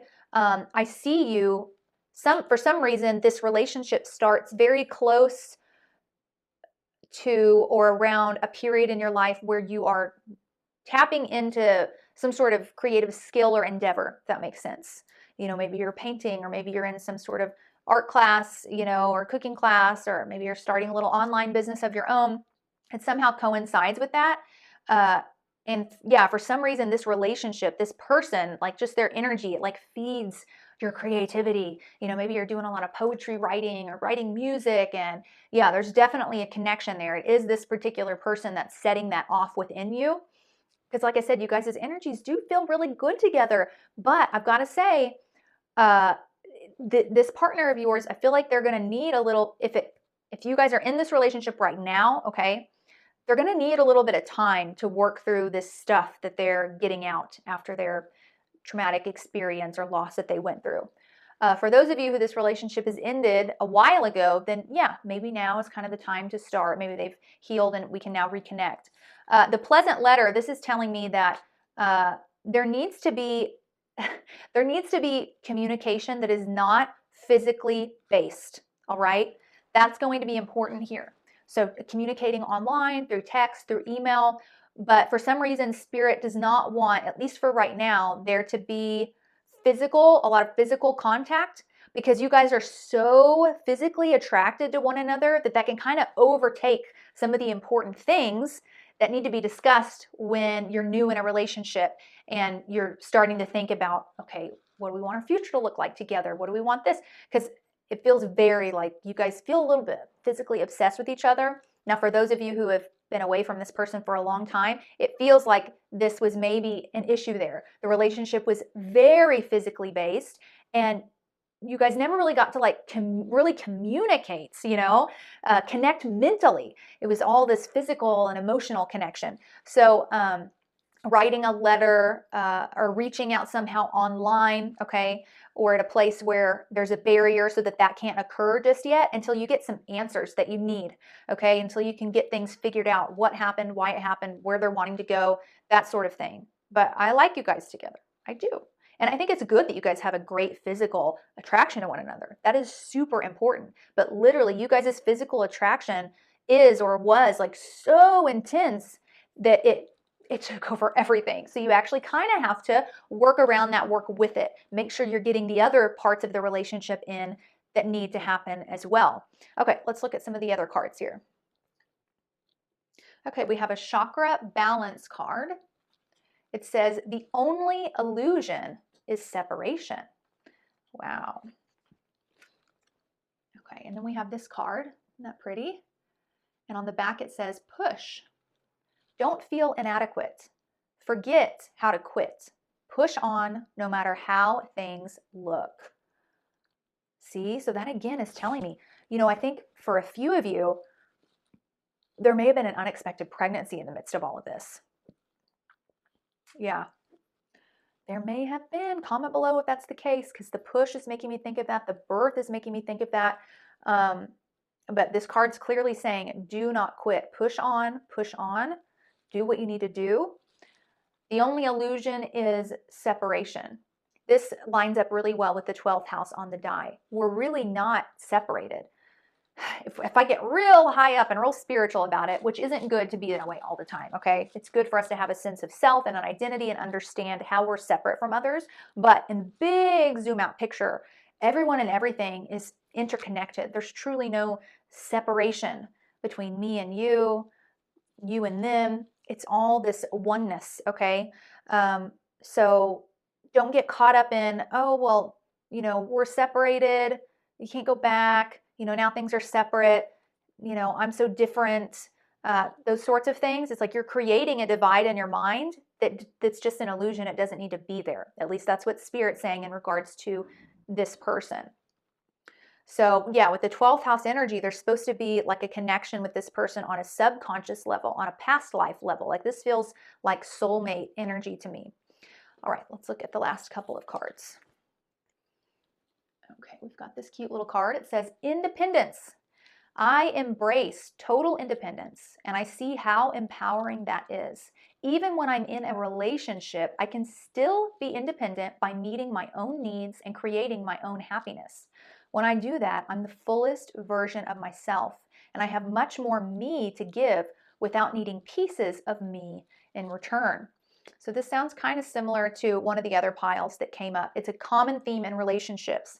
A lot of times we fall in love with someone because how they make us feel. And then issues arise in the relationship when that other person isn't making us feel so good anymore. When in a relationship, we should love someone because we love them, but not need their love in order to feel adequate. We need them to respect us, because that's how all boundaries work. We need someone, all of our relationships should be with people who are going to be respectful of us, and hopefully love us as much as we love them, yes. But we shouldn't feel this sort of insecurity of, I need this person to fulfill me. The only way I'm going to feel adequate as a person is if I have a partner. That's when there is an issue, because then what happens is it's easy for that relationship to fall into, first of all, codependency, okay? Maybe demanding too much of the other person, because you're kind of focused on, well, but gosh, it makes me feel like crap whenever, you're not able to provide this and this and that for me. I just feel like a shell of nothing. And so the two people kind of spend 24/7 together because they can't be apart even for a night. Okay, that's kind of codependent. They can't function on their own without that person next to them to constantly reassure them and pour love into them. Okay. The other thing, for those of you that this relationship here is actually an affair, that you're married, for example, or the partner is married, for example, a lot of times the reason that people cheat versus just getting a divorce, and I'm not speaking for everyone here because everyone's situation is totally unique and I completely understand that. But a lot of times it is because there's a fear of independence. Like, you don't want to be married to this person. You know that things just aren't right in the marriage. But the thought of divorce and being on your own, or maybe having to share visitation with the kids, it's like, oh, I can't do that. I don't want to do that. So instead, it's like, let me just find an outlet. I'll just have a secret relationship. That way it can help me be mentally okay while I try and remain in this marriage I don't want to be in. So that, again, is an issue with a lack of independence, not wanting that independence, being fearful of that independence, and how it can actually cause more issues in the long run. Sometimes we think, oh, it's so much easier to be able to depend on someone. Well, to an extent, if you're too dependent to the point where you feel powerless and weak, it actually causes a lot more issues. So for some of you, there's a little bit of that going on, either with the partner or with you. And so Spirit is really urging you to try and build your independence up. Definitely do not, for those of you in a marriage that have met this other person, don't rush and hop in this relationship immediately knowing that you're getting engaged to this other one. Give yourself time to breathe, time to heal, time to remind yourself that, hey, I am capable of being independent and being okay. All right. So that's definitely coming through from Spirit. I want to look at the last card, which is a postcard from Spirit, a lovely little letter. Look how cool. They've got little typing on the back, and I just love these cards. Okay. It says, "Dearest you, we bet you must be so exhausted some days. Giving as much as you do, sharing your energy so beautifully in service to the highest good, can leave you feeling depleted, like an empty well. If it feels as if there's no more water for you, the good news is we have a plan. Today, go take a relaxing bath. Book a massage, read a novel, buy yourself flowers, or plant some in your garden. Make time for self-care, not more work on yourself. By tending to yourself now, you are reminded to do so more often. And be sure to use a word that might have caused you anxiety in the past, but is essential for your well-being now. No. Say it with us. No, thank you. No, I can't. You do not have to explain. Just say no, gently but firmly. Then go for a soak. Life will wait for you to bring yourself back to center, replenished and ready for more adventure. We love you so much." Yeah, I love how the suggestions in this card, because maybe that's something that you're really growing through this relationship. We have this card of birth, of growth. All the ideas it mentioned in order to, do something good for yourself were activities that you do on your own. Take a relaxing bath, book a massage, read a novel, buy yourself some flowers. Those are ways that you can actually replenish yourself. And that's a great reminder when you do those activities that I don't have to rely on someone else to replenish me. I can rely on myself. So I feel like for whatever situation you're in with this relationship, Spirit's wanting you through this encounter to learn how to do these things, to learn when you are not asking too much, because I don't think you guys are asking too much, but when you are thinking that you need something from someone, but really you can actually give that to yourself. You know, maybe you have a tendency that when you're kind of feeling exhausted and low, you want someone to dote on you, to compliment you, to be affectionate with you, to know that someone's in love with you and obsessed with you, which, I mean, we all love that, okay? That's normal. But sometimes that person's not there, they're not available, we don't have that relationship. And so what Spirit's saying here is, instead of going in a depressed spiral, you know, feeling like you've got to call someone or find someone to give you those things, remind yourself that you can do it for yourself. Like, you are a whole human being. You're perfect and complete as you are. And again, nothing that I'm saying here is really super serious where I'm concerned. The energy from this pile feels good. It's just like a few little tweaks here and there, a few little adjustments that need to be made. And hopefully you're going to take this reading and use what Spirit's spoken to you here to practice and engage in your independence. Okay? Because that's what Spirit is wanting you to learn. How to be independent, how to feel whole and complete on your own, even in a relationship. And I feel like they're bringing that up because there's been other relationships in the past where maybe the relationships were lost or kind of disintegrated into nothing, were ripped out from underneath you. And it feels like that was some of the issue, was this either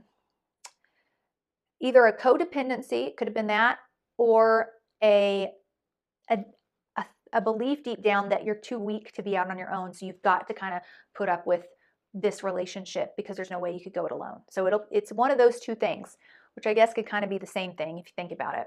But I like this person's energy. I like you guys together. I do feel like this is a relationship that is meant to happen no matter the circumstances. I do feel that this relationship with this person was orchestrated for something important in this lifetime, maybe a part of some of the soul contracts you guys signed, some of the things that you were meant to learn through the experience. And for those of you who haven't seen this person in a long time, I think that, you know, with that pleasant letter card, Spirit's urging you to kind of reach back out electronically or through a letter, okay? Not in person, not just yet. So yeah, I would love to know more about this down below if you guys want to leave a comment, okay? Tell me a little bit more about this person and how you guys met, and if you've reached out at all yet. I would love to know. But I want to thank you so much for being here, and I look forward to seeing you guys for next week's Pick a Card reading. Bye, my love.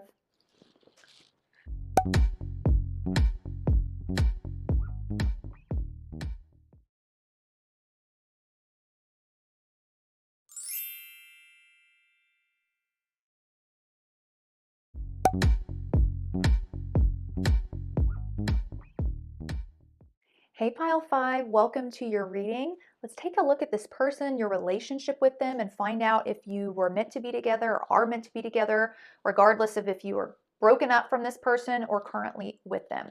So I want to start with rolling the die, as always, and then we'll look at the tarot and the oracle cards. Okay, we've got Jupiter in the 4th house and Leo. Oh my gosh, the energy from this die just feels like an absolute breath of fresh air. Ooh, I love the energy I'm getting off of the die, and that's the first pile that I think I've set that in. Leo is a very playful, affectionate, dramatic, loving, warm energy, and the 4th house is about being rooted, being grounded, our home, our family, you know, our children that we've raised, our childhood and our past. And Jupiter is about expansion, prosperity, positivity, you know, the joy in life, the optimism in life. And it's also about spiritually learning and growing, becoming more intelligent, wiser. Jupiter in a woman's chart also represents the type of husband that she's destined to have or meant to be with. Leo can often represent children. So I'm getting a really good, like, warm family vibe, kind of like the imagery from the 10 of Cups card in the tarot. So look that up if you don't know what it looks like. It's my favorite card in the tarot. I actually painted it and have a watercolor painting framed at the entrance of my house to try and bring that energy into my house every time me and my daughter and my husband come home and enter. That's kind of the energy I'm getting from this. So I love this so far, but we'll see as we get into the tarot what Spirit wants to say about these energies. So let's take a look here. Okay, we have the Emperor. This is Aries energy. Then we have the Wheel of Fortune. This is Jupiter energy, just like what came up in the die. And then we have the Page of Swords. This is air energy, so Gemini, Libra, and Aquarius. Then we have the Sun card. This is the happiest card in the tarot deck. That's literally how it's defined. It can often represent children because it's got a little naked baby on a horse. Then we have Nine of Swords. And the Lovers. Okay, so more Gemini energy. Wow, a lot of major arcana cards that came up here. Now, there's a storyline running through my head that I know isn't going to apply to all of you, but Spirit wants me to say it. I don't know why. For some of you, this is about a relationship where there is an older man with a teenage son, and then in a relationship with a woman, a younger woman who has lost a pregnancy somehow. Okay, so just know if you're here, like Spirit's really wanting you to know, like, hey, this is for you. Listen to this, I guess. I don't know why else.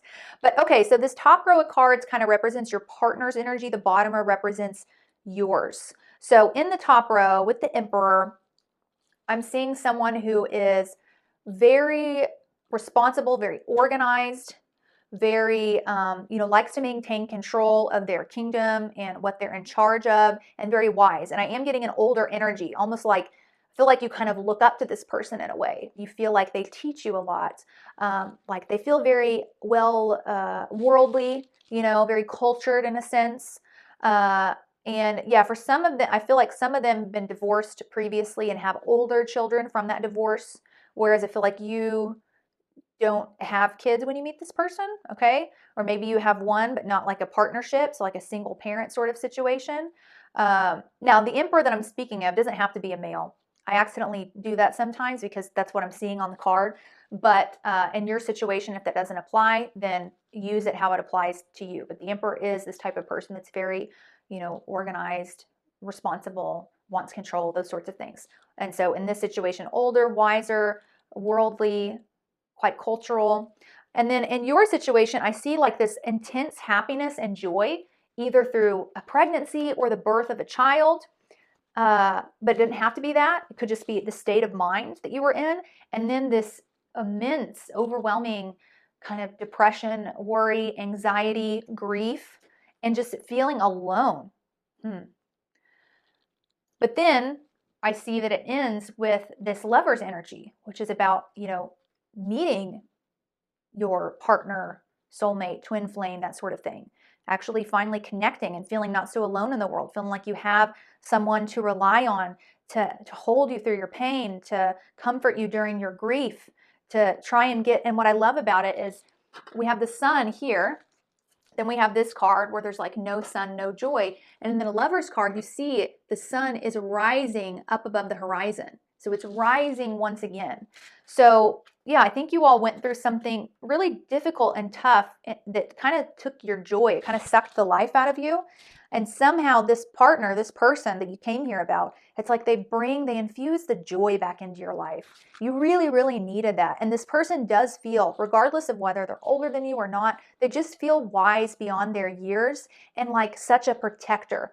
This is someone who wants to protect the people that they love, wants to nurture them, wants to make them feel confident. I really, really like their energy. And I feel like you guys are meant to be together, but we'll see let's go through some of the oracle cards to expand on the message before I get any more detailed on this. Okay, we have stay optimistic about your love life. It says positive thinking and faith will bring you romance. And I see that is what is kind of difficult for you at times. That's kind of the opposite energy of this card. This woman here is having a very hard time thinking positively about her situation, feels alone, feels depressed, okay? All right, then we have Mercury and Virgo, and this says caution. And then we have murky thoughts, and this woman is looking at her own reflection. Very similar energy to this right here, huh? There's a sense that you don't feel good enough for this person. That's kind of what I get from this. You almost look at them and think, but they, they're so much better than me. I'm just nothing. I don't know. You feel, it's almost like you view yourself so pitiful in comparison to them and don't understand like how they could love you so, so much. Um, or take it as it applies. I'm assuming that that this bottom row of cards is you, but maybe it's in the reverse. Maybe the bottom row is your partner and you're this emperor in the top row. So take it as it applies. But this person in the bottom row, whether it's you or your partner, just almost can't understand why they are even worthy of love. Okay. And so there's almost a tendency maybe to like want to push it away at times because they feel like this other person, deep down, they feel like this person deserves so much better than me. Like I'm nothing. I don't even know why they like me. I don't even like me. Okay. And so that gets in the way of things sometimes for you. You are worthy of being loved. That's why they love you, because I don't think you see yourself correctly. Kind of like the murky thoughts in the mirror. It's like you look at yourself and you see something totally different than what other people see. And it's time to stop questioning the perspective of the people who love you.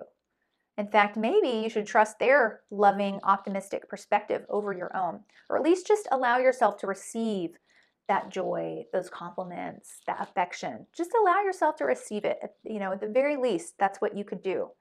But so yeah, focus on staying optimistic. Okay. That's going to help a lot of things. Cause I think sometimes you get so in your head about things, you start connecting a bunch of dots and be like, oh, they said this today or mentioned this. So that means that maybe next week it's going to turn into this and then it'll be that. And then it'll be, you get off into this worst case scenario that's actually really unrealistic, but you think you're being realistic. So try and keep a positive mindset. Even the Mercury and Virgo's an energy that likes to try and find issues in things for the sake of fixing it. They don't want issues to go unnoticed. They want to take care of things. But sometimes to the extreme, like with this sort of worrisome energy, it can get to a place where people receive it more as like a criticism or kind of push away, a separation. So I see that with the Mercury and Virgo. There's a need to be kind of cautious with your thoughts, okay? Not allowing your thoughts to go places where it's not good for you and not helpful to you. Really monitoring that and monitoring the words you use when you speak, okay? Making sure, like, am I speaking too harshly or too critically towards myself or just about the situation? And I don't feel like you're being mean at all. I just think sometimes it can come across maybe a little blunt, okay? So kind of learning how to like soften the edges of things, add in those emotions, that vulnerability, that will help a lot. But this emperor person, if that's you or your partner, just feels like such a blessing to life. I mean, this is just such a blessing. I really like their energy, and I want you to feel good enough to accept this love. You are good enough, and this relationship is meant to happen. So get out of any sort of paranoia that you have, all right? And just allow yourself to enjoy the moment, okay? Allow yourself to enjoy it. Now, there could be some of you who have already separated from this person. Maybe you've lost this relationship. And I do feel that for those of you that that's happened to, I think that there is a chance that things could come back together, because I feel like you lost this relationship, for those of you that this applies to, because you pushed this person away, because you felt inadequate. You felt they deserve so much better than me. I've just got to end it so that they can go find someone that is actually worthy of them. Okay? And they thought, like, what, are you crazy? I want you. What are you talking about? But then they accepted, if you weren't going to allow them in, what could they do? All right. So I feel like there's a chance for healing. I feel like before you guys incarnated, the plan was to have a family together, and for really you guys' home life to be the central focus and joy of each other's lives. Like that was the priority, home life, dinners at home, movies at home, taking care of the kids. It's like after work, that and vacations, holidays, that's kind of like the focus. It's just home, family time, which I love. And I want you to, for those of you that what I'm saying applies, I want you to finally allow that in. You deserve it, okay? You are so worthy of this. It is meant to be, okay? Stop doubting it. Stop predicting like the worst case scenario or trying to self-sabotage and get in the way of your own love, okay? You need it. That's okay to need love. And I do feel like whatever this sun card is referencing before this unhappy part comes in, whether that was a child that was lost or a previous divorce, whatever it was, it'll be different for each one of you. You have a lot of guilt associated with this. Like you feel like this was my fault. It's because I messed up, or it's because of me, that you really need to release and let go, okay? The universe is like, enough. You're being too hard on yourself. You're being too hard on yourself. They really want you to forgive, okay? So that you can finally see yourself the way other people see you, which is as a blessing, as someone worthy of attention, love, affection, okay? Regardless of the mistakes that were made, we all make mistakes. But I even feel that the situation that you beat yourself up about or blame yourself for, I don't even think it was your fault. I really don't. If you were to really look at it from an outside perspective, and trying to understand what you were experiencing at that time, or why you made the choices that you made, or whatever it wasn't really your fault, okay?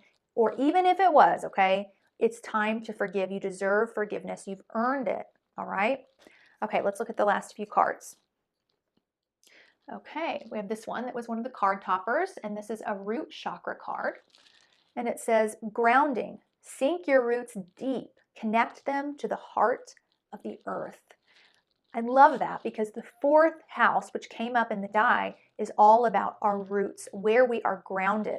Our home life, our private life, our family, that is our roots. That is where we get grounded and connected to the earth.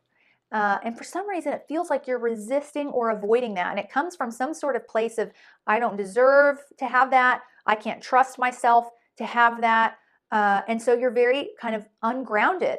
Whereas this person that you came here to find out about, they feel like the perfect person. They feel very grounded. They feel like the perfect person to help you kind of establish those roots, get connected, and find the joy and the optimism in life again, okay? So focus on getting really grounded, all right? And when I'm trying to get grounded, I don't do a lot of meditations. I don't even do a whole lot of like spiritual sort of stuff. Instead, it's like I go outside, I walk barefoot, I cook really good meals. Like these are things that get us connected to the earth. I buy some plants that I can water and take care of. I spend some time with my cat, Moon. Those things are what grounds us, things that connect us to our body and to the earth in a really tangible, practical way. I force myself to get enough sleep, okay? Cleansing myself in showers or baths and making sure I'm like touching my whole entire body. Even just touching the body is a very grounding experience. So for those of you who need a few tips, don't do any like drugs and a 45-minute meditation and pull an all-nighter. That's like the opposite of grounding, okay? All right, let's look at the other cards. We have this one with the little, speaking of kitty cats, this one's got a couple cats on it. On the back, it says curiosity. Be spontaneous, wonder, move forward, look ahead, and stretch above your present circumstances. So that card along with this one, this card, the Wheel of Fortune, can often represent travel or just new experiences. It feels like you've even been holding yourself back from new fun experiences because of this self-image that you have. And so Spirit's saying, like, for the sake of this relationship, and what is meant to be, like it's time to really put yourself out there. Take on the mindset of Leo in the die, which is the inner child. Play, be curious, try something new, travel somewhere new. Put yourself out there a little bit more. Because for those of you who are actually in this relationship and, maybe going through, maybe feeling a little bit stagnated or you're not sure what's off, I really think that will heal a lot. Getting very grounded and opening your mind back up to life. Being curious, tapping into your inner child, laughing, playing, okay? And I know that's a lot easier said than done, especially if you're struggling with things like depression and anxiety. I get it. I totally get it. In fact, I relate a lot to this pile, actually. I relate to you guys. But I'm hoping that maybe this reading will kind of inspire you to at least do something, maybe just one thing this week that's a little bit out of your comfort zone and putting yourself out there again, okay? You deserve it. All right, let's look at, this is the Love and Relationships Affirmators deck. And look what that says. I'm a catch. Yes, you are. See, Oh, I love it when the cards line up. Here you are, I'm looking at these and I can see that you're thinking that this partner, this person just doesn't deserve you. You don't get why they love you. You don't understand. You're not worthy of their love. And look, this card's telling you, you are a catch. I'm a total catch and I know all the reasons why. I know that anyone would be lucky to be with me. And that doesn't mean I'm arrogant or snobby. Self-respect is just one of many qualities exhibited by this complete and utter babe. Yes, that's you. You're a catch, all right? Believe it. Grasp onto that. Okay, the last card is from my postcards from Spirit deck, which I love so much. Look at the writing on these. There's like 52 different postcards. Such a cool deck. Okay, it says, "Dearest you, over here there is no mystery for us to unravel, as we know intimately how connected we all are, how the web of creation works, and how spirit is in every aspect of life, from the invisible to the visible. But it's impossible for humans to comprehend the complexities of how things actually work, because the most important threads in the tapestry don't make sense in the dimension you live in. That said, can you feel the importance of these currents of energy that bring events together in miraculous ways? You can't understand with your mind, but you can know with your heart and soul. Trust that even though you don't know the how, the what, or the why, we do. Surrender to the mystery and have faith that the unseen world is watching you with loving eyes as spirit weaves your life's mysterious and beautiful tapestry in glorious technicolor. Loving you so much as always." That's beautiful. And just a reminder that you can infuse joy back into your life, back into yourself. That spirit's already infusing it into you, actually. It's time to accept it, to not push it away anymore. All right? So I want to challenge you, the next time someone compliments you, just say thank you and feel that feeling of like receiving it. You know, the next time you're with someone you love, push yourself to maybe, touch them, give them a hug. And receive that affection. Or the next time someone tries to hug you or give you a kiss, don't allow yourself to question, why do they want to hug or kiss me? Instead just receive it, especially if it's like a parent or a child, those sorts of small things you can do. So get yourself grounded and allow yourself to be loved. And as far as this partner goes, I love this person and I love the two of you together. Yes, you are meant to be together, okay? You are on the right track. You're with the right person. It's just time to like clean this up, wash some icky stuff out of there, all right? And kind of transform like the butterfly here on this card, because you're a catch. You're a catch, all right? Okay, I love you guys and I want to thank you so much for coming to this reading. I really like this pile. I related a lot, okay, in ways that I can't even explain. But I would love to hear more about your story down below if you want to chit chat down there. And I look forward to seeing all of you in next week's Pick a Card. Bye, my lovely.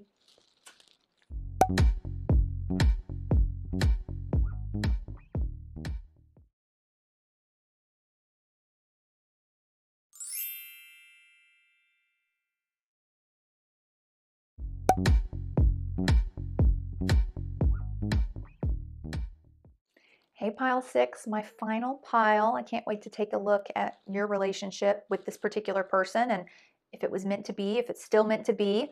Are you guys supposed to be together forever? Who knows? Let's see what Spirit has to say. So let's start with taking a roll of the die and then we'll get into the tarot and oracle. Okay, we have the Sun in Pisces in the second house. This is the first time the Sun's actually come up. We've had a lot of repeat planets, but you guys are my only Sun group.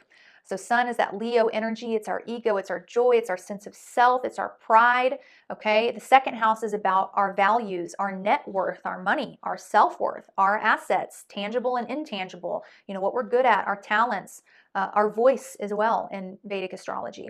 Pisces is a very ethereal sort of sign, like on the positive end. It's very healing, very spiritual, very unconditionally loving. It's actually a sign that kind of represents the dissolution of the ego. On the negative end, it can represent kind of like situations that kind of create victims, all right, or addiction, abandonment, loss, that sort of thing. But I kind of feel from this card with the Sun in Pisces, for some of you, like this relationship could be one in which you're your sense of pride, your sense of joy kind of comes from being together. It's like the egos merge into one, but that may not be the case for all of you. I'll have to get into the cards to kind of take a look at that. But so these may be themes that were present in this relationship with this person or are present currently. So let's take a look at the tarot.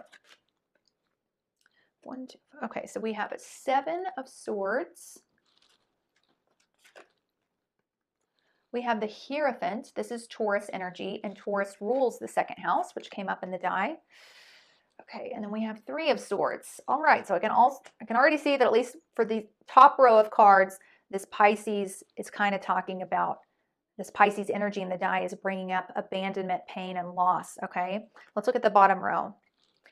Okay, we have the High Priestess, the 5 of Wands, and the 3 of Wands. All right, so this top row of cards represents one of you, either your partner or you, and then the bottom row represents the other person, okay? That's kind of what I asked Spirit to do when I got 3 cards from each deck. So it looks like one of you, I'm going to talk as if this is the other person, the partner, abandoned their commitments in this relationship. It's like they made promises that they didn't keep. There was some sneaking going on, perhaps behind your back. Maybe there still is, you know, depending on if you're still with this person. There could have been a marriage or a child involved, or like a lease, you know, maybe you guys were living together, had an apartment, but whatever it was, I see that this person kind of this card is kind of about sneaking away at night and yeah, kind of abandoning the situation. Whereas the Hierophant card represents like making a long-term commitment, staying committed to something. So they promised to be committed to something, and then it's like, you know, they bailed. So I feel like you were really hurt by this. With the second house coming up, there could have been financial entanglements, or maybe the finances were the issue. You know, maybe this is someone that was living off of your money for far too long, constantly promising that they were gonna, no, I'll pay you back, or I'll find a way to earn money. I'm looking for a job, and just went on for like a long time. Yeah. And some of you may still be in this situation, wondering like, what do I do? Are they gonna follow through one day? Are they going to change? Are they going to evolve? Now I see here with the High Priestess card, this card often represents like things that were unknown coming to the light, mysteries finally being revealed. But I also feel like this was your approach in this relationship. The High Priestess is someone who is very intuitive. She knows things, even though she doesn't have like the proof. You know, she has such a good intuition. She doesn't need that. You know, she listens to her gut and she gets inklings and messages and things through that.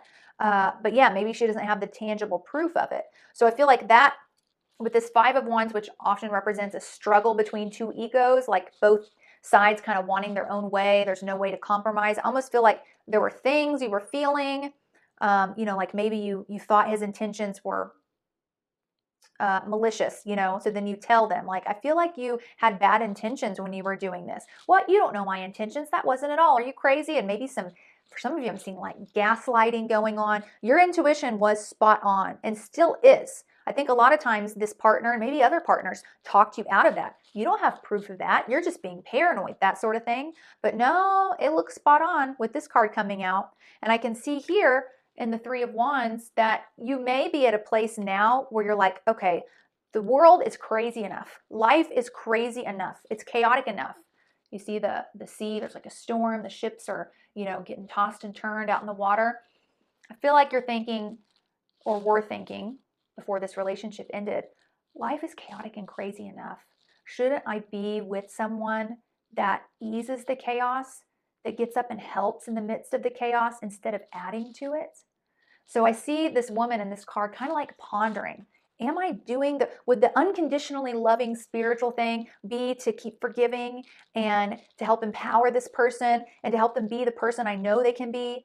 Or is it okay for me to walk away and let go of this?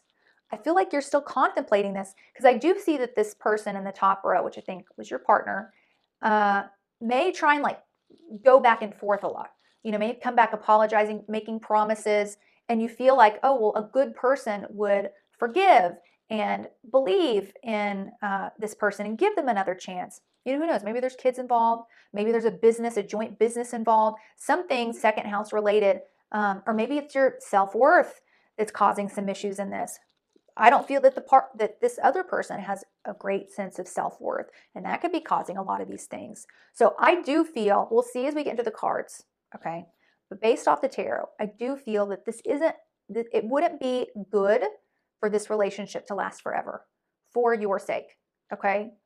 I don't think that would be right. I don't think that that's what Spirit wants from you. You can let this go. You should let this go.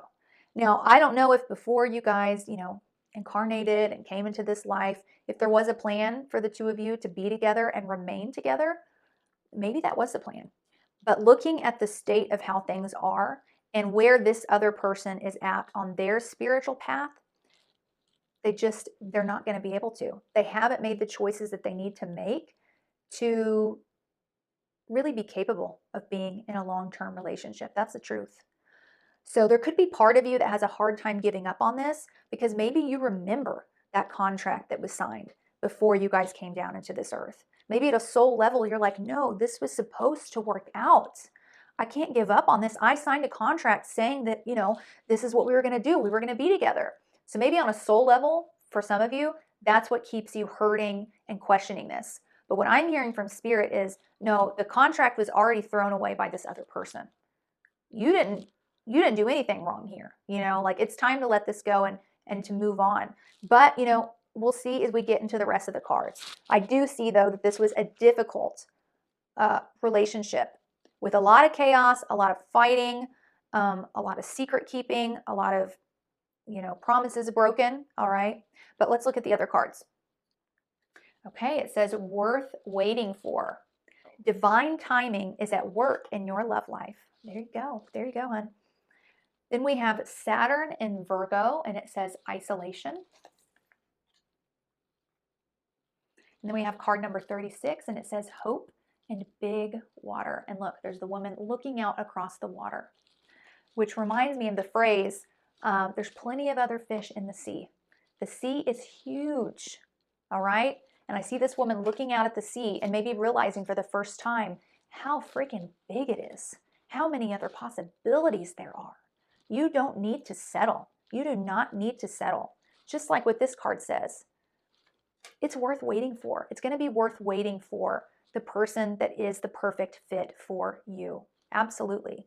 Now, I see here in this card that you do feel isolated. I feel that your life is really chaotic right now. So, some of you may have like a brand new baby, or maybe you just started a new job, or maybe the bills are getting overwhelming.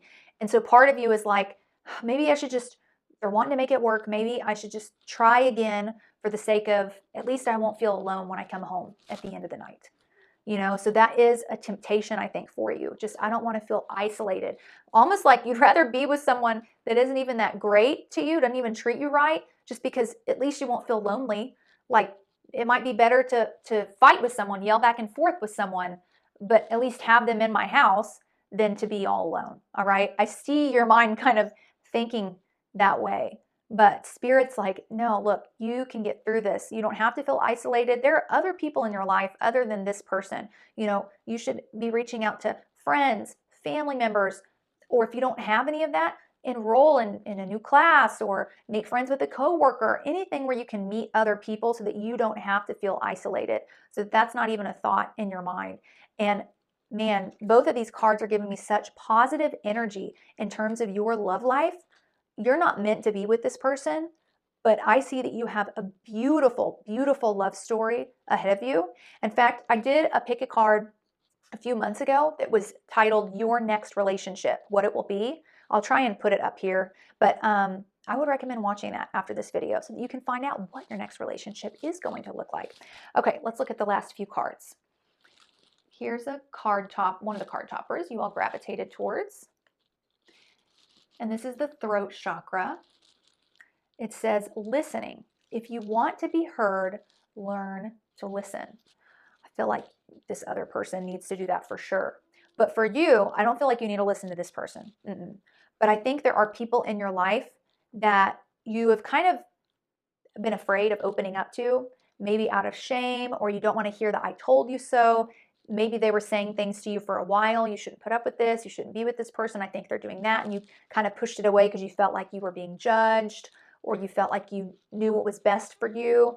I feel like Spirit is wanting you to kind of open your mind up, take down that defensive wall, that protective wall. If you're talking to people who truly love you and care about you, be open to listen to what they have to say, to help give you advice and guidance, just like you're doing right now with me. You know, if the fact that you're still here says a lot, that you are open to listening, and I think that's amazing. Walk away from this reading feeling empowered, all right? Beautiful things are coming for you. I think that there was, like I said, I touched on your intuition. There's a tendency to be talked out of listening to your own intuition, to disregard the red flags. And that needs to change. And maybe since you're not used to believing in your intuition wholeheartedly all the time, maybe that needs to start with getting advice from other people. You know, the next relationship that comes in, really be open and honest about the things you've learned about that person, and ask your parents, your friends, what do you think about this? I was thinking it might be a red flag, but I don't know. And really get their input. That will help. They will help steer you in the right direction until you get used to, okay, this is what it feels like to listen to my intuition. This is when I know that my body is telling me something that is true, and this is how I listen to it. All right, open up a little bit more, because I feel like for some of you, the relationship gets really, really, you protect and keep all these secrets, and the relationship gets to a really bad place before you ever open up to anyone about it. You know, you kind of put on this front that everything's fine, everything's great, and then so they think everything's great, and then the next thing they know, you're single. And they're like, what the heck happened? What's going on? So don't allow that to happen next time, all right? I know it's difficult for you because your sense of pride wants to be like, no, I don't want people, knowing that until they have to know it, all right? And if you've already started like opening up and listening, then good. Let this card be a confirmation that you're on the right track. You're doing exactly what Spirit wants you to do, what God wants for you, and there's something better in the works. Believe it, okay? All right. Then we have this beautiful card with the bird flying under the moon, and it says secrets. Conceal plans and actions from those not ready to accept you as you are. So some of you, like I've been saying, are still entangled with this person somehow. Maybe you're still in this relationship. Maybe you have a kid with this person, so you're always going to be entangled with them. It's time to start protecting yourself from that person. You don't owe them an explanation for every move you're going to make. And they definitely don't deserve it. They've kept plenty of secrets from you. I can see that. So, if this is a situation where you guys are living together or where you're married and you're thinking about divorcing, conceal the plans, all right? Work very carefully behind the scenes until all your little ducks are in a row, all right? To cause the least amount of chaos for you and drama, and especially so that they can't talk you out of doing what you know you need to do. Because if you open up and you say, hey, I'm thinking about doing this, I think that we should divorce, I think we should, move out, break up. If you let them know before you've set everything in motion, I feel like they're going to be able to talk you back into not doing that. And you don't want that at this point, not anymore, all right? So now it's time to start getting that plan in place, being like a little CIA agent, doing everything you need to do, making those phone calls, getting a few things boxed up without them noticing or whatever it is. And if this is someone you're going to be with kind of forever because of a shared child, for example, don't feel obligated to talk to them about who you're dating, where you're going on the weekends, who's babysitting the baby. Like when it comes to your private and personal life, they aren't owed an explanation, just like you shouldn't be demanding one from them. If you're broken up, then that's it. You don't need to know. All you guys should be talking about is, oh, are you going to watch the baby in a couple days, and then I'll get the kids on the weekend and that sort of stuff. Personal stuff, absolutely not. Okay, let's look at the affirmators card. It's actually a bonus card. It says surrender. Hear ye, hear ye. You are hereby being called to unclench your grip on any old thought patterns that are getting in your way. Surrender any ideas that make you feel like a victim of circumstance or which make your dream relationship seem like an impossibility. The mayor of reinvention has just arrived and has made the following decree. Limiting beliefs about yourself and your life are heretofore, forthwith, and officially, indubitably declared for the birds. Let it go. Let it go. Yes, there's someone so loving for you, waiting for you on the other side of this. Let this go. Surrender, all right? Take the signs in. Look at the red flags. Build up your sense of self-respect, your sense of self-worth. Fight for yourself. You deserve it. And by fight for yourself, I don't mean engage in petty situations with this other person. I mean distance yourself from it. Cut yourself off and go live your life. Listen to the advice of the people that love you. Take that in. Don't feel too prideful to be told that maybe you've done something wrong. We all have. We've all missed the signs, especially when we're in love. That's why it's fantastic to get the perspective of someone not in the relationship, because their brain isn't being clouded by a bunch of serotonin and dopamine like ours is. So it's normal. You can change this. And the ocean is big. There are plenty of other fish in the sea. All right, let's look at the last card, which is a postcard from Spirit. Aren't these pretty? They look so antique. And here's like the typewriter print on the back. It says, "Dearest you, everything is in divine order. Even in chaos, there is order." I love that it has chaos in there because I've said that like 6 or 7 times in this reading. "And we are always in awe of this. For you, though, on your human journey, things can get disorganized in your mind and physical reality.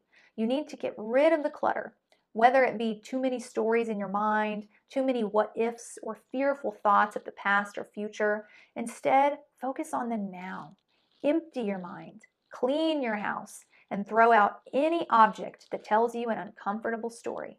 Discern what you have, sort, purge, clear, and organize. We want you to have space to fill with something better. Spirit loves a vacuum, as it gives space for brilliant new energy. Let go of what is not serving you and give order to what remains. See them and know their value. Your soul needs organization in order to keep your connection to us and to Spirit free of distractions. You are so adored by so many. We hope you really know that." That is fantastic advice. Let go. Start figuring out all the things that don't serve you. Maybe it's more than just this one person. Maybe there's other friendships. Maybe there's habits. Maybe there's literal items in your home that's like, why am I holding on to this? It doesn't even work. You know, I could go get a better one. Why do I keep putting up with these little irritances, these annoyances? You deserve better, all right? So while this relationship may have been meant to happen, to help learn some things from it, maybe create a new life if you have a child together, I don't see that it was meant to last, at least not at this point. Spirit's urging you to move forward. They've already got another plan in place for you. They've got another person that's going to be worth the wait, all right? I promise you. So get excited for that, all right? I'm excited for you. This is a really positive future that's coming your way, all right? So get ready. Buckle up. Get ready. I love you guys so much. Thank you so much for coming. I look forward to seeing you in next week's Pick a Card reading, but I'll leave you here for now. Bye.